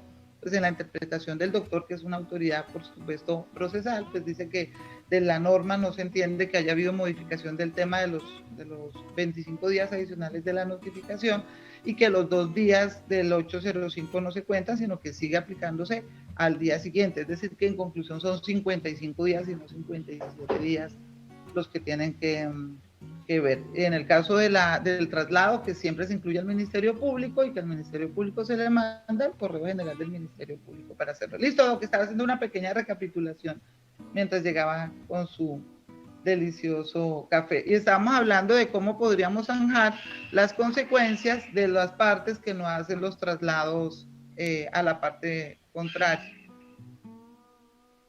Sí, o sea, pues yo qué diría, usted está incumpliendo un requisito que está allí, ¿cierto? Y si usted, como consecuencia de lo anterior, no me está notificando eso, pues digamos que hay una nulidad evidente, porque yo no tuve la oportunidad de ejercer mi derecho al debido proceso en ese caso. Eso me parece lógico. Yo creo que si el secretario puede subsanarlo, pues debería hacerlo. Me parece que eso no puede ser tan complejo, ¿cierto?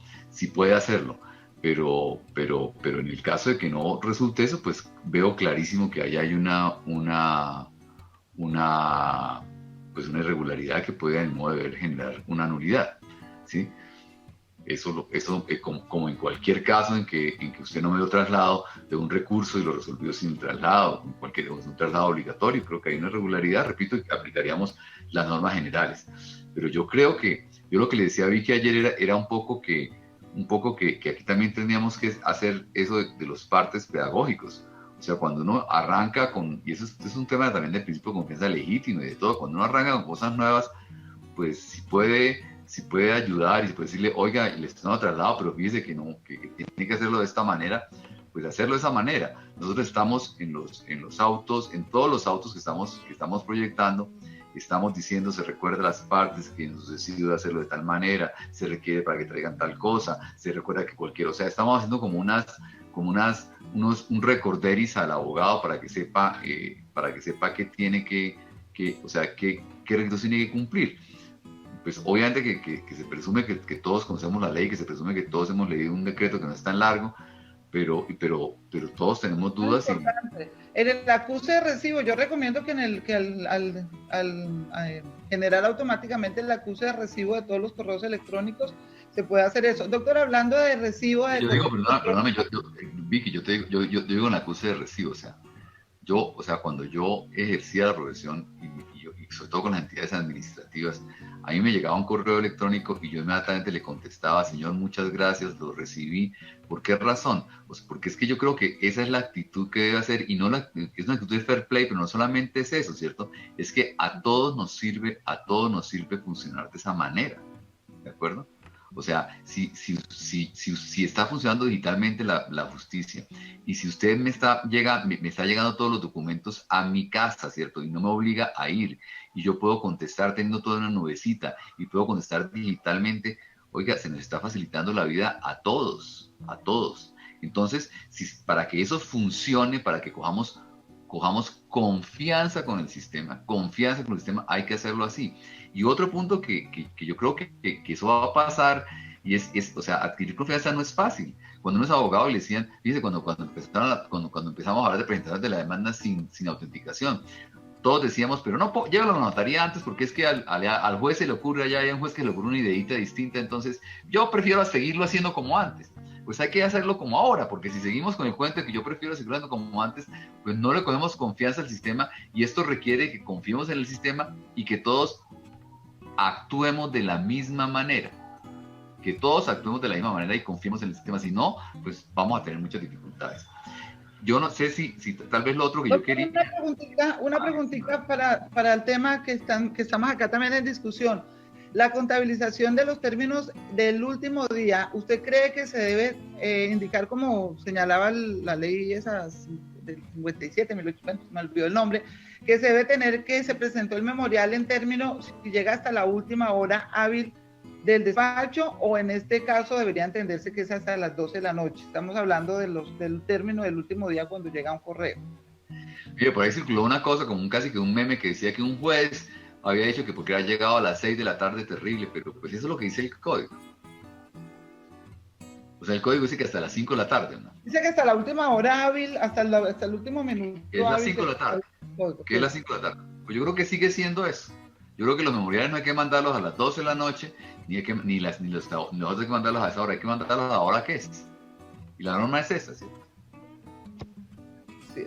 Bueno, doctor, hablando aquí ya del tema de excepciones, que todavía estamos hablando, entonces, ¿usted considera que no hay una antinomia entre el 186 y el 806 cuando habla de que pareciera que solamente ahora pudiéramos practicar pruebas en las excepciones en los casos del Código Penal del Proceso? Porque como en el 186 se acuerda que ayer hablábamos que en términos generales dice que de oficio o a solicitud de parte, y da a entender que nosotros pudiéramos decretar de oficio cualquier excepción, y pareciera que el Código Penal del Proceso no dejara esa facultad oficiosa de resolver excepciones.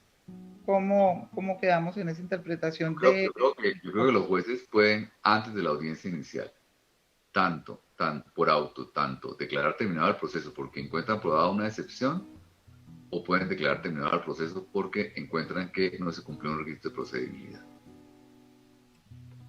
Las dos cosas la pueden hacer.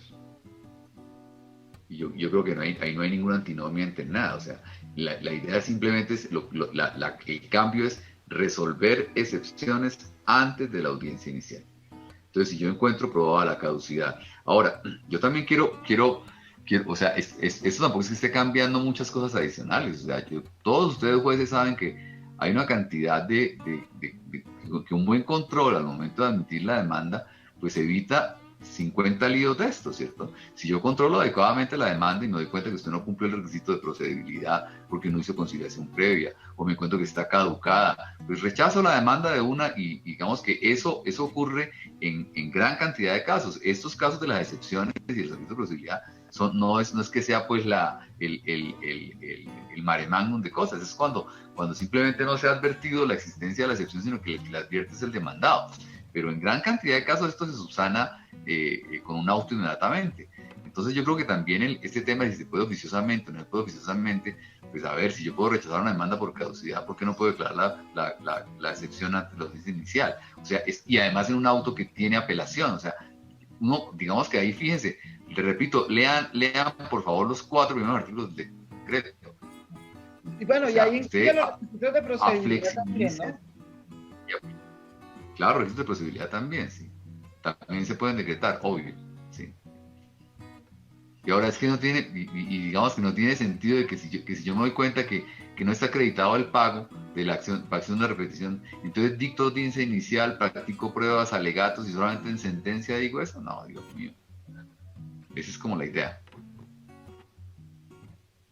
Entonces, Bueno, yo, a ver, tal vez, no sé si tenía otra cosa a decirles aquí. pues yo creo que mejor, doctor, hable de sentencia anticipada para que las pruebas, porque muchas tienen que ver tanto con las excepciones como las sentencias anticipadas con este mismo tema del traslado de las pruebas y cuándo sí podría ser pertinente o no. Bueno, primero, cuando queda claro que hay traslado por escrito de los alegatos de conclusión en sentencia anticipada y cuando no, porque fíjese que, por ejemplo, si en ciertos eventos de sentencia anticipada, si fuera en caso de pruebas que no practicar, si no habría, es decir, ¿en qué eventos se presenta el auto que corre traslado de alegatos de conclusión y en cuáles no se presentaría? Bueno, yo vuelvo a repetir lo que yo creo de la sentencia anticipada, ¿cierto? Entonces, la sentencia anticipada, o sea, lo que es realmente importante, para no hablar de las 3 casos, es cuándo puedo dictar sentencia anticipada antes de la audiencia inicial, ¿cierto? Y me parece que el faro en esto, el principio esencial, es decir, dicto sentencia anticipada cuando no requiero practicar pruebas. Y repito, si yo no requiero practicar pruebas, pues no requiero hacer audiencia inicial ni requiero hacer audiencia de instrucción. Puedo proferir la sentencia sin necesidad de hacer esos 2 trámites que se vuelven innecesarios. Porque para una excepción de caducidad, por ejemplo, una se resuelva por sentencia anticipada, si es más adelante, no. Si hay excepciones, la resuelvo por auto. Primer punto. Primero salgo las excepciones y lo hago por auto o requisito de procedibilidad, para no enredarnos. Primero resuelvo excepciones, primer punto. ¿Cuándo voy a sentencia anticipada? Cuando no propusieron excepciones o cuando ya fueron resueltas, ¿cierto? Y mi propuesta en esto es siempre que vaya a dictar sentencia anticipada, primero, pronúnciese sobre pruebas, ¿cierto? Porque aquí dice que no sea necesario practicar pruebas. O sea, ese es el presupuesto esencial. Entonces yo tengo que pronunciarme sobre las pruebas. ¿Por qué me pronuncio las pruebas? Porque yo, al dictar un auto en que digo, téngase como pruebas presentadas por las partes, estoy sintiendo claro que no hay pruebas por practicar. Es ahí donde yo voy a determinar eso. Luego correr traslado por 10 días y luego dictar sentencia. Pero lo que estoy diciendo es, repito, siempre dicte un auto pronunciando sobre las pruebas. O sea, ¿en qué momento voy a estar yo ahí? Voy a tener la demanda y voy a tener la contestación, ¿cierto? Supongamos que en la demanda pidieron pruebas documentales únicamente, que vamos aquí a los casos, ¿cierto? Simplemente pidieron pruebas documentales, y aportaron pruebas documentales. En la contestación de la demanda simplemente aportaron pruebas documentales. Entonces yo simplemente digo, yo podría decir, eso, yo no he hecho todavía ningún auto de eso, pero pues lo voy a hacer, ¿cierto? Podría decir uno, en la medida en que no hay pruebas por practicar, en este caso se proferirá sentencia anticipada. Razón por la cual el juez dicta el siguiente auto pronunciándose sobre las pruebas, ¿de acuerdo? O al revés, me pronuncio sobre las pruebas y diría, téngase como pruebas las presentadas por el demandante y las presentadas por el demandado. Segundo, como no hay pruebas por practicar, ¿cierto? Una vez ejecutoriado este acto, vuelva el proceso al despacho para correr traslado para alegar, ¿de acuerdo?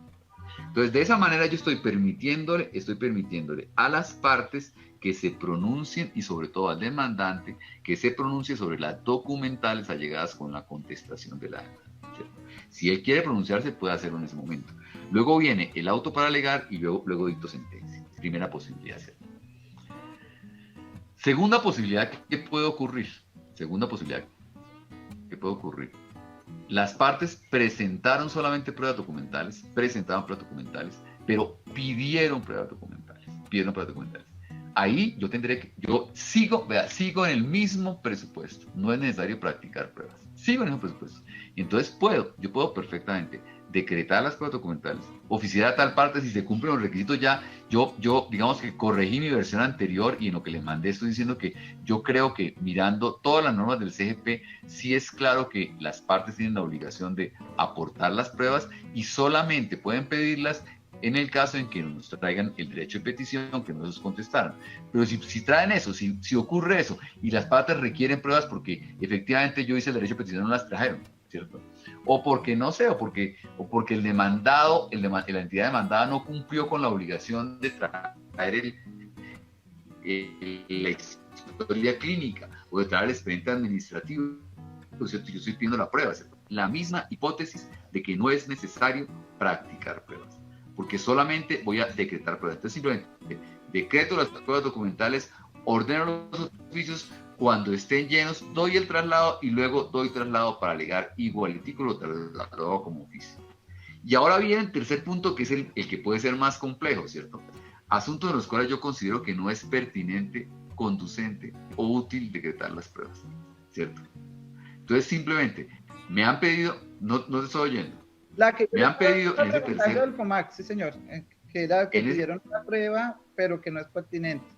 En ese tercer punto, simplemente yo dicto un auto diciendo, se rechaza la prueba tal, ¿cierto? Como en este caso no hay pruebas por practicar, luego de ejecutoriado este auto, vuelva al despacho para fallar, ¿de acuerdo? ¿Yo qué estoy haciendo? Estoy rechazando una prueba, ¿cierto? La parte puede decir, dice, mierda, me está rechazando una prueba que es muy importante, yo apelo, ¿cierto?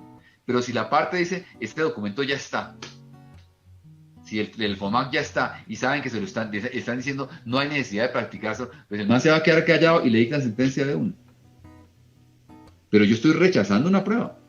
Y al rechazar la prueba, si usted quiere, papito, eso se va en apelación, va al Consejo de Estado, demora ya 2 años mientras lo deciden, ¿cierto? Y después de que vuelve, pues le decretamos su proceso. Si usted quiere, no diga nada, ¿cierto? Porque usted no necesita la prueba y le fallamos ya. Pero estamos en sentencia anticipada. Y yo pregunto, ¿qué sentido tiene en ese caso? ¿Qué sentido en ese caso tiene tramitar el proceso? ¿Hacer audiencia inicial? ¿Hacer incorporación? ¿Alegatos? Ninguno. Y repito, aquí no me salgo yo de este fundamental. No fue necesario practicar pruebas. Practicar pruebas, lo pongo aquí en rojo, ¿cierto? Y subrayado, ¿cierto? Es practicar pruebas. ¿Sí? ¿Por qué le da dolor de cabeza a eso, Vicky?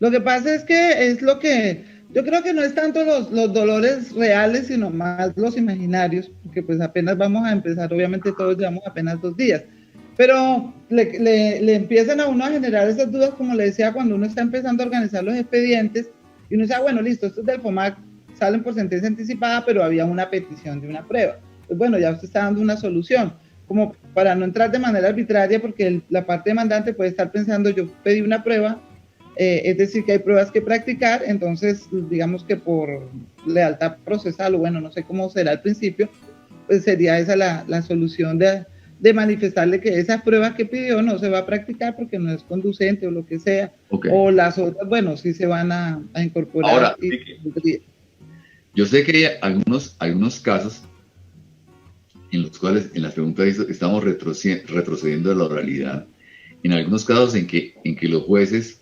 que yo celebro maravillosamente esto, en la audiencia inicial dictaban sentencia y decidían el proceso. Y hay algunos jueces que tienen fechas fijadas, ¿cierto? Y que podrían hacerlo, y que de alguna manera este decreto sí los puede enredar. Yo creo que a los que tienen audiencia fijada, y no la han practicado, y te harían audiencia desde antes y todavía no se ha vencido, yo creo que podrían hacerlo. Porque en eso me parece a mí que lo que tienen que tener en cuenta es el artículo del Código Nacional del Proceso que dice cuándo se aplica la norma nueva. Ese artículo nadie lo ha derogado. Mírenlo si lo pueden hacer. Pero digamos que en esto, yo por eso reitero, lean los 4 primeros artículos. En esto hay que tener flexibilidad, hay que organizar el despacho. O sea, si yo tengo para el mes de julio y el mes de agosto, ¿cierto? Tengo fijadas desde hace rato 20 audiencias, y yo sé que en esas 20 audiencias voy a fallar los procesos porque de una los tengo claritos, hágalas, ¿de acuerdo? Pero obvio que las puedo hacer, ¿sí me entienden? Ahora, ¿Cuál es el problema de hacerlas? ¿Cierto? Pues el problema de hacerlas es que ese problema de la crisis que tenemos. Tendría que hacerlas por Zoom. No tiene problema en hacerlas, tiene la comunicación con las partes, hágalas, si las puede hacer perfectos, no hay ningún problema, ¿de acuerdo? Las hace. Si son documentales y falla ahí, hágalas sin problema. Y si usted se desenreda más, desenrédese más y salga a sus negocios ya, ¿cierto? Pero digamos que el decreto no puede ser un impedimento para la gente. ¿Yo por qué? Porque es que en esos días volví a leer mucho los 4 primeros artículos. Los 4 primeros artículos, lo que yo creo que el mensaje que se quisiera transmitir con el decreto es que por eso lo arranqué con el tema de la unidad escaneada. O sea, no tenemos una justicia perfecta, no tenemos ni la forma de hacer las audiencias maravillosamente, garantizando que no hagan trampa. Eso, digamos que hay una cantidad de cosas que no tenemos por ahora, ¿cierto? No tenemos todo digitalizado, no tenemos todo en la nube. Pues hagámoslo en la manera que podemos hacerlo y, como dice el decreto, garantizando el debido proceso de las partes, ¿sí? Eso sería como lo que yo creo que uno podría hacer ahí. Sí, es que de todas maneras... ¿Quieren que miremos las preguntas o hacen otras? Pues por ahora, porque casi todas, es que todos es más el debate que se sigue dando con relación al tema de los traslados y las preocupaciones que tienen los despachos, entonces, de los manejos de los correos electrónicos y cómo se van a llevar la contabilidad de los términos. Y algunos citan el artículo 109, que es muy importante del Código General del Proceso, que es, digamos, Tengo 1.350 preguntas. ¿Por dónde arranco? ¿Por las pares, por las impares? No, yo pienso que por las que el doctor crea, todas son importantes. Yo creo que o sea, hay temas que digamos que uno diría, pues hay que solucionar de otra manera, ¿cierto? Dice, ¿cómo va a ser el retiro de la demanda rechazada y sus anexos? Pues hay que buscar la forma, o sea, o se dejan en la Secretaría de Disposición de la parte, se le mandan a la casa, o sea, se busca alguna manera, porque eso sí no podemos mandarlas digitalmente, o sea, eso sí hay que buscar otra manera, ¿cierto? ¿Para qué enviar la demanda al demandado sin haber sido admitida? Pues para evitar las copias del traslado, ¿cierto? ¿Desde cuándo empieza el decreto? Desde la vigencia, como cualquier decreto, y aplicando el CGP. Aquí hay un tema que yo creo que metieron esa norma, y esa norma no es tan afortunada, ¿cierto? Cuando el poder dice el poder otorgado por persona jurídica con registro mercantil debe ser enviado junto con la demanda desde el buzón electrónico de la persona jurídica. Esto es como para mirar la autenticidad. Yo les decía la vez pasada, si el gerente de Lever me va a dar poder, pues él lo manda desde el correo electrónico que tiene registrado. Puede mandarlo desde otra parte. Eso es un tema de autenticidad que a mí me parece que es un poco desafortunado, porque es cierto que él puede tener un correo personal distinto y que debía presumirse auténtico. Pero digamos que esa norma, esa es la idea que maneja esa norma, ¿sí? El artículo 806. Si quieres leer primero la pregunta, Doc, para que todos sepan cuál está contestando. Según el artículo 806, ¿cómo se regalan las audiencias? Y en esto hay mucha gente que se refiere a la inmediación, a qué va a pasar, que para practicar pruebas y cómo se van a practicar, que cómo vamos a tener la inmediación con el testigo y que no sé qué. Bueno, yo voy a ver qué respondería frente a eso, ¿cierto? El principio de la inmediación y de la concentración tiene dos aspectos, ¿cierto? Un aspecto es que yo practique la prueba, pero otro aspecto muy esencial es que el juez que practique la prueba decida el proceso. Yo creo que eso de que yo tengo que estar mirando a los ojos a la parte, ¿cierto? Para saber si miente, y tengo que estar presencialmente, y tengo que evitar que el señor mire una copiecita que le están dando, y que no puedo permitir que preparen los testigos. Yo creo que eso pasó de moda hace rato. Yo creo que hoy nadie duda de que un abogado diligente tiene una comunicación previa con los testigos, le dice de qué va a declarar, de qué va a hacer, no les dice cómo declaren, pero sí les señala cuál es el tema de la declaración. Y yo creo que un juez que interroga adecuadamente, pues puede simplemente verificar si hay contradicciones o no. Hay un libro que se llama, no sé, un libro italiano de Giancarlo, ahí está, que más o menos habla de interrogatorio cruzado para decir eso de que el interrogatorio cruzado genera la verdad está llamado a recoger hace mucho tiempo. O sea, el libro dice, más bien, el arte de la duda se llama, dice, más bien no haga la última pregunta porque usted va a terminar enredado, en qué contradicción hizo esto, ya que ese es un tema que obviamente sería mejor que fuera presencial, pero pues lo tenemos así. El juez tendrá que tratar de hacer preguntas que permitan saber el testigo por qué dijo lo anterior, por qué le consta, tratar de indagar que sea lo más sincero posible, pero pues obviamente eso no se va a poder hacer de otra manera. Me preguntan cómo será el reparto de los procesos. Creo que eso está resuelto por el Consejo de la Judicatura y aquí está funcionando igual, ¿cierto? Dice aquí, a la luz del decreto, ¿cómo se realizaría el proceso de la admisión, subsanación, notificación y constatación de la demanda? Igualitico como se hace ahora. Simplemente que se hace por correo electrónico, es igualitico, ¿cierto? Lo otro que dice hay un tema que hay muchas preguntas sobre esto, ¿sí? Dice, ¿será el usuario el quien elegirá si en su proceso se aplica la virtualidad o la presencialidad y se aplica obligatoriamente? Yo vuelvo a decir que en este punto insisto, en este punto me parece que hay que leer el decreto, ¿cierto? Hay que leer las 4 primeras normas del decreto, ¿cierto? Lo que dice el decreto es simplemente que le vamos a dar prevalencia a los medios virtuales, porque los medios virtuales son los que protegen, los que permiten. Fíjense que hay 2 cosas que a mí me parece que me gustan del decreto. Dicen, permiten el acceso a la administración de justicia y garantizan la salud de los funcionarios y los usuarios. Entonces, esa es la razón por la cual estamos aplicando medios virtuales, ¿de acuerdo? Ahora, ¿qué es lo que dice el artículo? Cuando no se pueda medios virtuales, el juez justificará por qué no lo voy a hacer, ¿cierto? Y cuando no cabría, cuando no sería necesario, cuando no aplicaríamos. Aplicaríamos en 2 casos, cuando no se pueda, cuando sea imposible hacerlo, como en el caso o sea, si yo no puedo correr traslados, si tienen que ir las partes, pues tengo que excepcionalmente decirle, vayan las partes al juzgado, ¿cierto? O cuando no tengan los medios para hacerlo, cuando sea imposible, la comunicación, pues en ese caso puntual no se hace.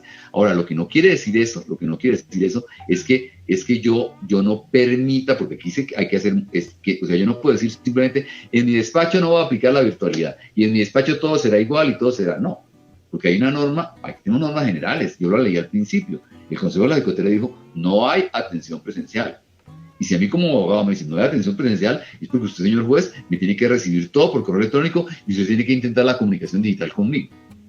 Porque eso lo dice la norma. Yo no es que yo cierro, yo aquí voy a abrir y aquí sigo como antes. No, porque hay una norma general del Consejo de la Judicatura que dijo lo anterior. Entonces yo creo que lo que el decreto establece, me parece a mí, es que le demos prevalencia a los medios digitales y no a la presencialidad. Y yo creo que ahí lo que dicen las normas me parece que son bastante claras. El artículo 1 habla de flexibilizar.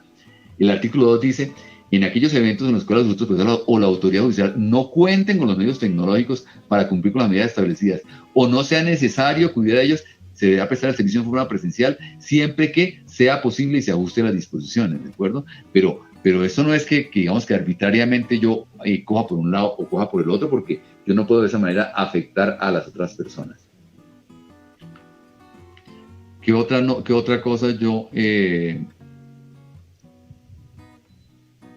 Recapitular aquí en el tema que están varias personas insistiendo que entonces cuando no hay pruebas documentales, la regla general es que las sentencias anticipadas, sí, esa sería la regla general.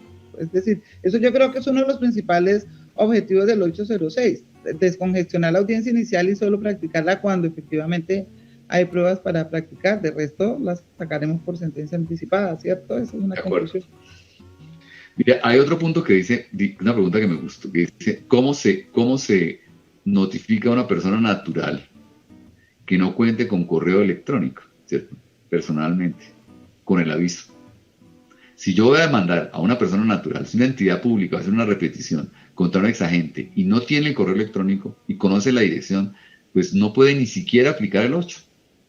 Y por eso dice el 8, dice, también se puede notificar. También quiere decir que la notificación por aviso al personal, que yo no tengo el correo, pues funciona. Y si a mí, o sea, yo puedo decirle, es que eso es para facilitarle al demandante el acceso al administrador de justicia. Si el demandante quiere notificar al demandado por correo electrónico, lo hace con el artículo 8. Si el demandante simplemente manifiesta, yo no conozco o no estoy seguro, pido que se notifique personalmente a la dirección de la casa, pues se hace por aviso, como dice, que lo paga por postal, como se venía haciendo adicionalmente, porque dice también podrá hacerse, ¿cierto? Aquí preguntan algo, dice, ¿cómo funcionarán las oficinas de los conjueces o jueces ad hoc? Pues yo no conozco oficinas de los conjueces o los jueces ad hoc. Yo ya he hecho audiencias, ya he hecho salas con jueces por Zoom y me parece que no he tenido ningún problema. Le mando en ese caso, el proyecto. ¿Señora?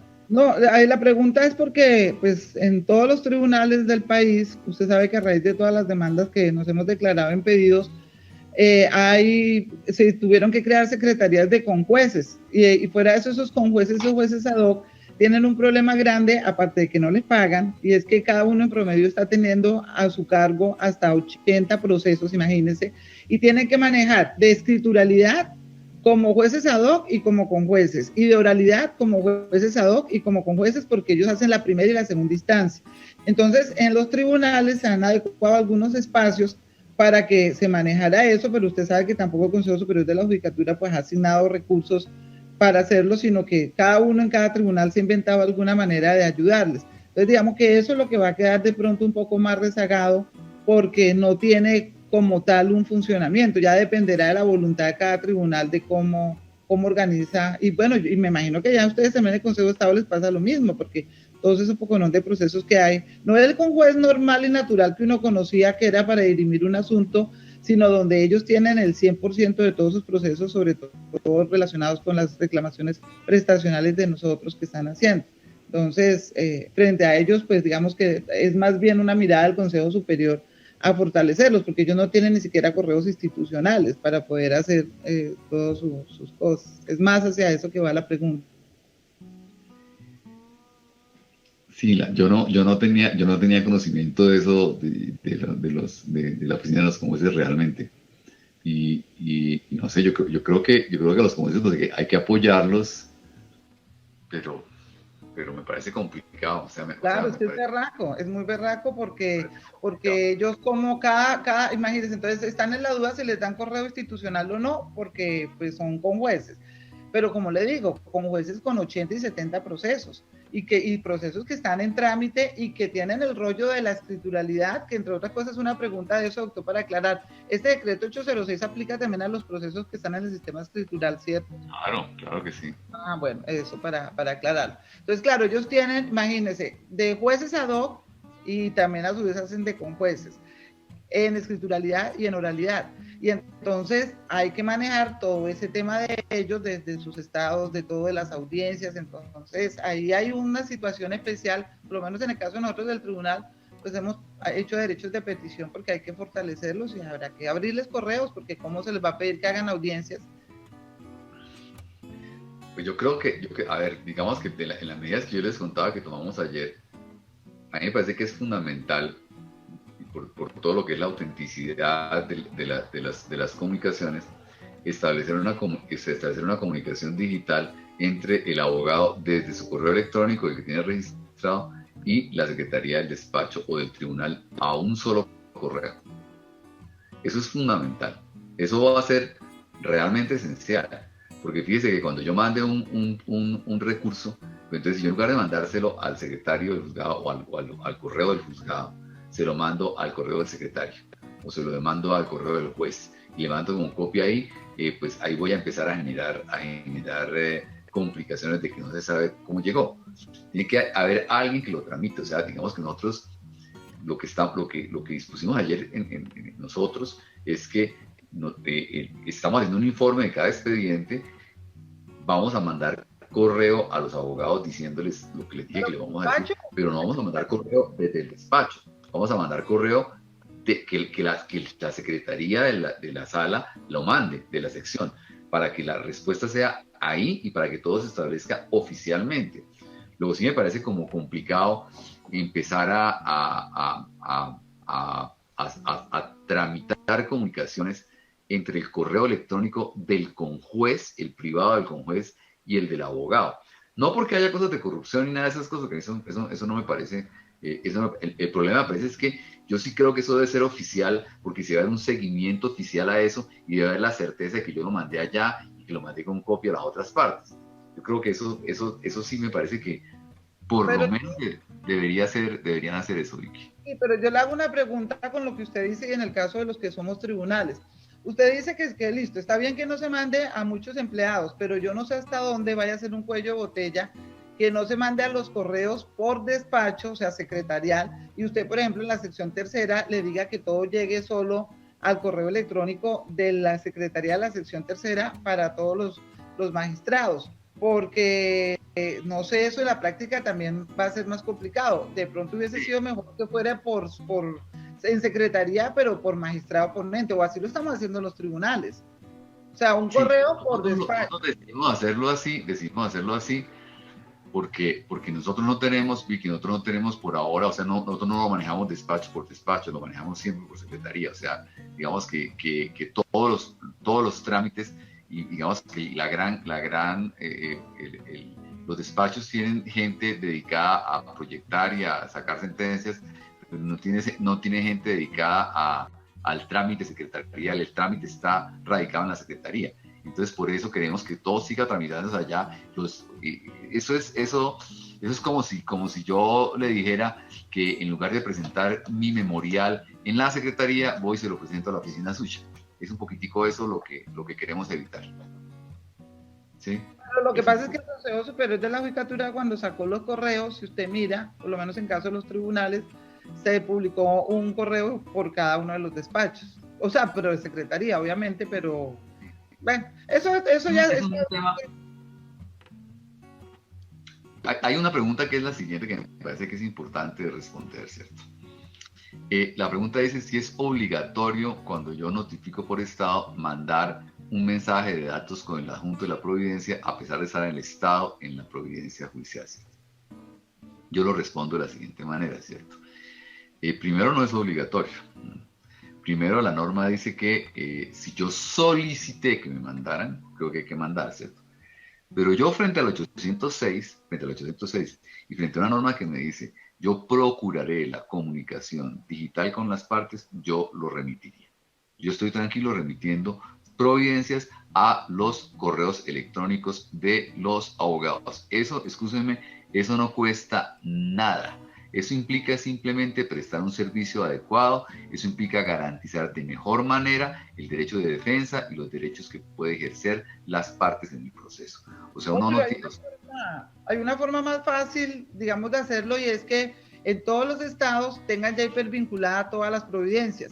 Si usted tiene en el estado hipervinculada todas las providencias, cuando usted simplemente manda el correo electrónico con el estado, a su vez lo hacen. O sea, ya son maneras que cada uno tiene que tratar de buscar habilidades. Por eso, pero digamos que en lo que yo quiero decir es, o sea, es que digamos que la pregunta no es simplemente si publico el estado electrónico, sino además de publicar el estado electrónico, le remito copia al abogado con la providencia. O sea, obviamente, sea con el hipervínculo, sea con todo. Pero la pregunta es que a mí como abogado me llegue el correo electrónico en el cual yo tengo la comunicación del despacho de la providencia y que pueda bajar la providencia como quiera. El decreto lo ordena, pero hay una norma del decreto, no me acuerdo cuál, que dice, es un mandato. Pues creo que hay que hacerlo. Entonces me parece, esa pregunta creo que habría que contestarla en el sentido positivo, ¿sí? Preguntan aquí, ¿qué quiere decir que o cualquier medio puesto a disposición por una o por ambas partes en las audiencias?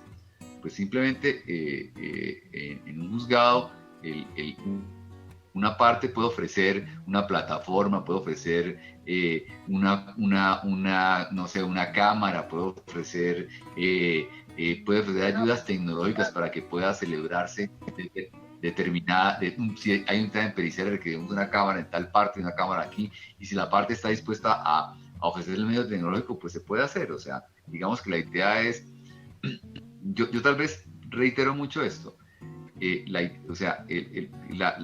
que la discusión alrededor del decreto viene de algún sector que dice la justicia tiene tanto tiempo para prepararse, ha tenido tanto tiempo para prepararse para tener todo digital, para que funcione así, y entonces no han metido la plata suficiente y cómo van a meter una improvisación.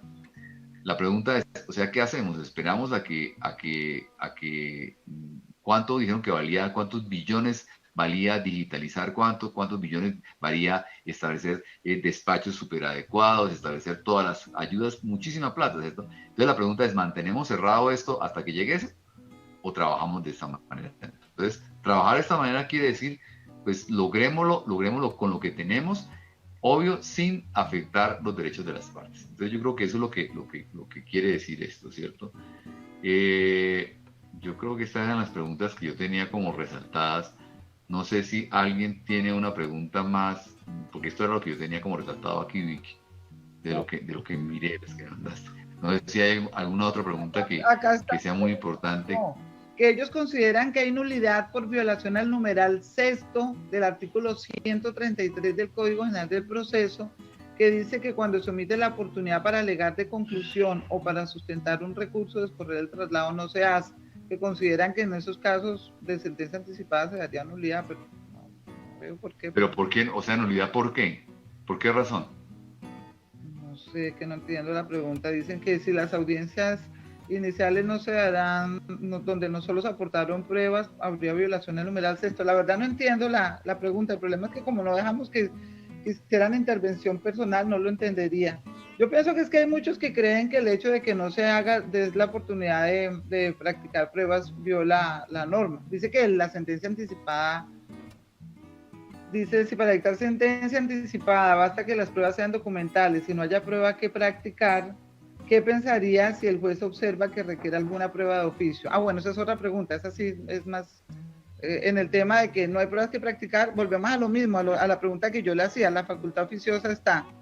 Claro, claro que está. O sea, digamos que, o sea, yo por eso repito, o sea, apliquemos el principio general. El principio general es dicte sentencia anticipada cuando no requiera practicar pruebas. Practicar pruebas. Si usted requiere practicar pruebas, mismo que sea de oficio, mismo que sea petición de las partes, pues tiene que hacer la audiencia inicial y tiene que hacer la audiencia de instrucción, obvio. Pero si usted puede fallar con documentales, incorporándolas, trayéndolas, decretándolas, pues no adelante todo el proceso. Esa es como la idea fundamental. Gracias, aquí estoy peleando. Cierren la puerta, por favor.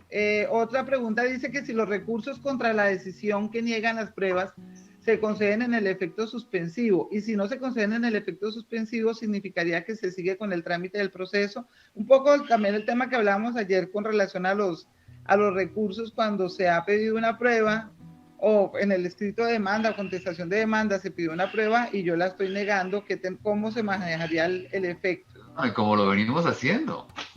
Un auto que rechaza una prueba, ¿qué recurso tiene? Apelación. ¿En qué efecto? Suspensivo. Eso no ha cambiado. O sea, ¿qué fue lo que cambió?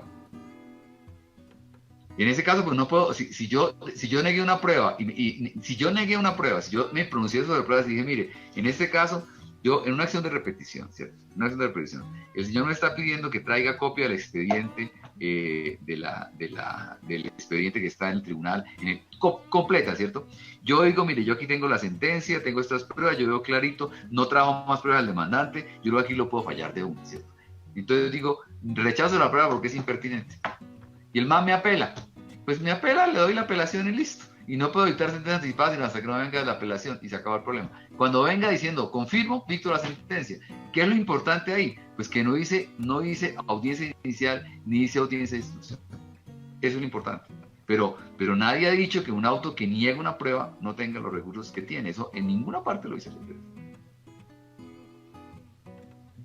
Bueno, no sé si alguien ya quiere hacer alguna prueba. Yo creo que con todo lo que el doctor dijo es suficiente.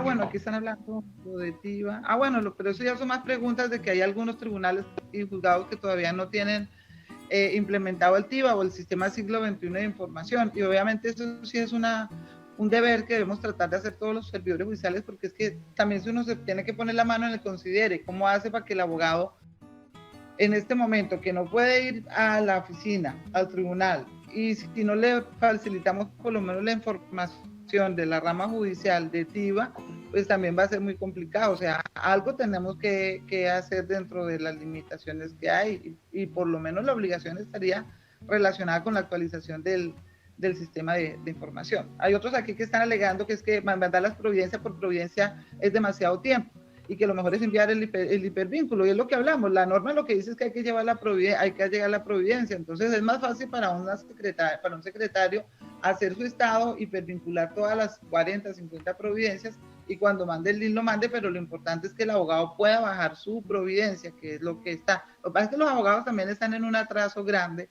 y también este paso duro que estamos dando en la rama judicial lo tienen que dar todos, porque si no, ahora estaba mirando un poco de tweet que esto ha sido un fracaso, entonces ya realmente no tenemos cómo experimentar, o sea, hay que esperar un poco y debemos intentar aplicar el principio de caridad, y que no se nos olvide que esto es por un tema de COVID, que esto es un tema de salud, o sea, que no es un capricho ni una arbitrariedad de las normas, sino que se está tratando de buscar la mejor manera para reactivar la justicia, pero cuidándonos todos. Entonces, de pronto no hay que perder eso, porque pues si me pongo a leerle todo lo que dice acá, dependiendo del lado, pues hay más quejas y críticas que improvisación, pero es que no se nos debe olvidar que lo que se está dando en este momento no fue ni siquiera por el Consejo Superior, el Consejo estaba por nosotros, sino por la coyuntura que se dio, y obviamente por el retraso que teníamos de pronto, pues nos cogió duro, pero hay que adelantarlo. Yo le agradezco enormemente, doctor. Yo sé que van a haber muchas más preguntas, espero que nos podamos tomar otro café. Yo le decía que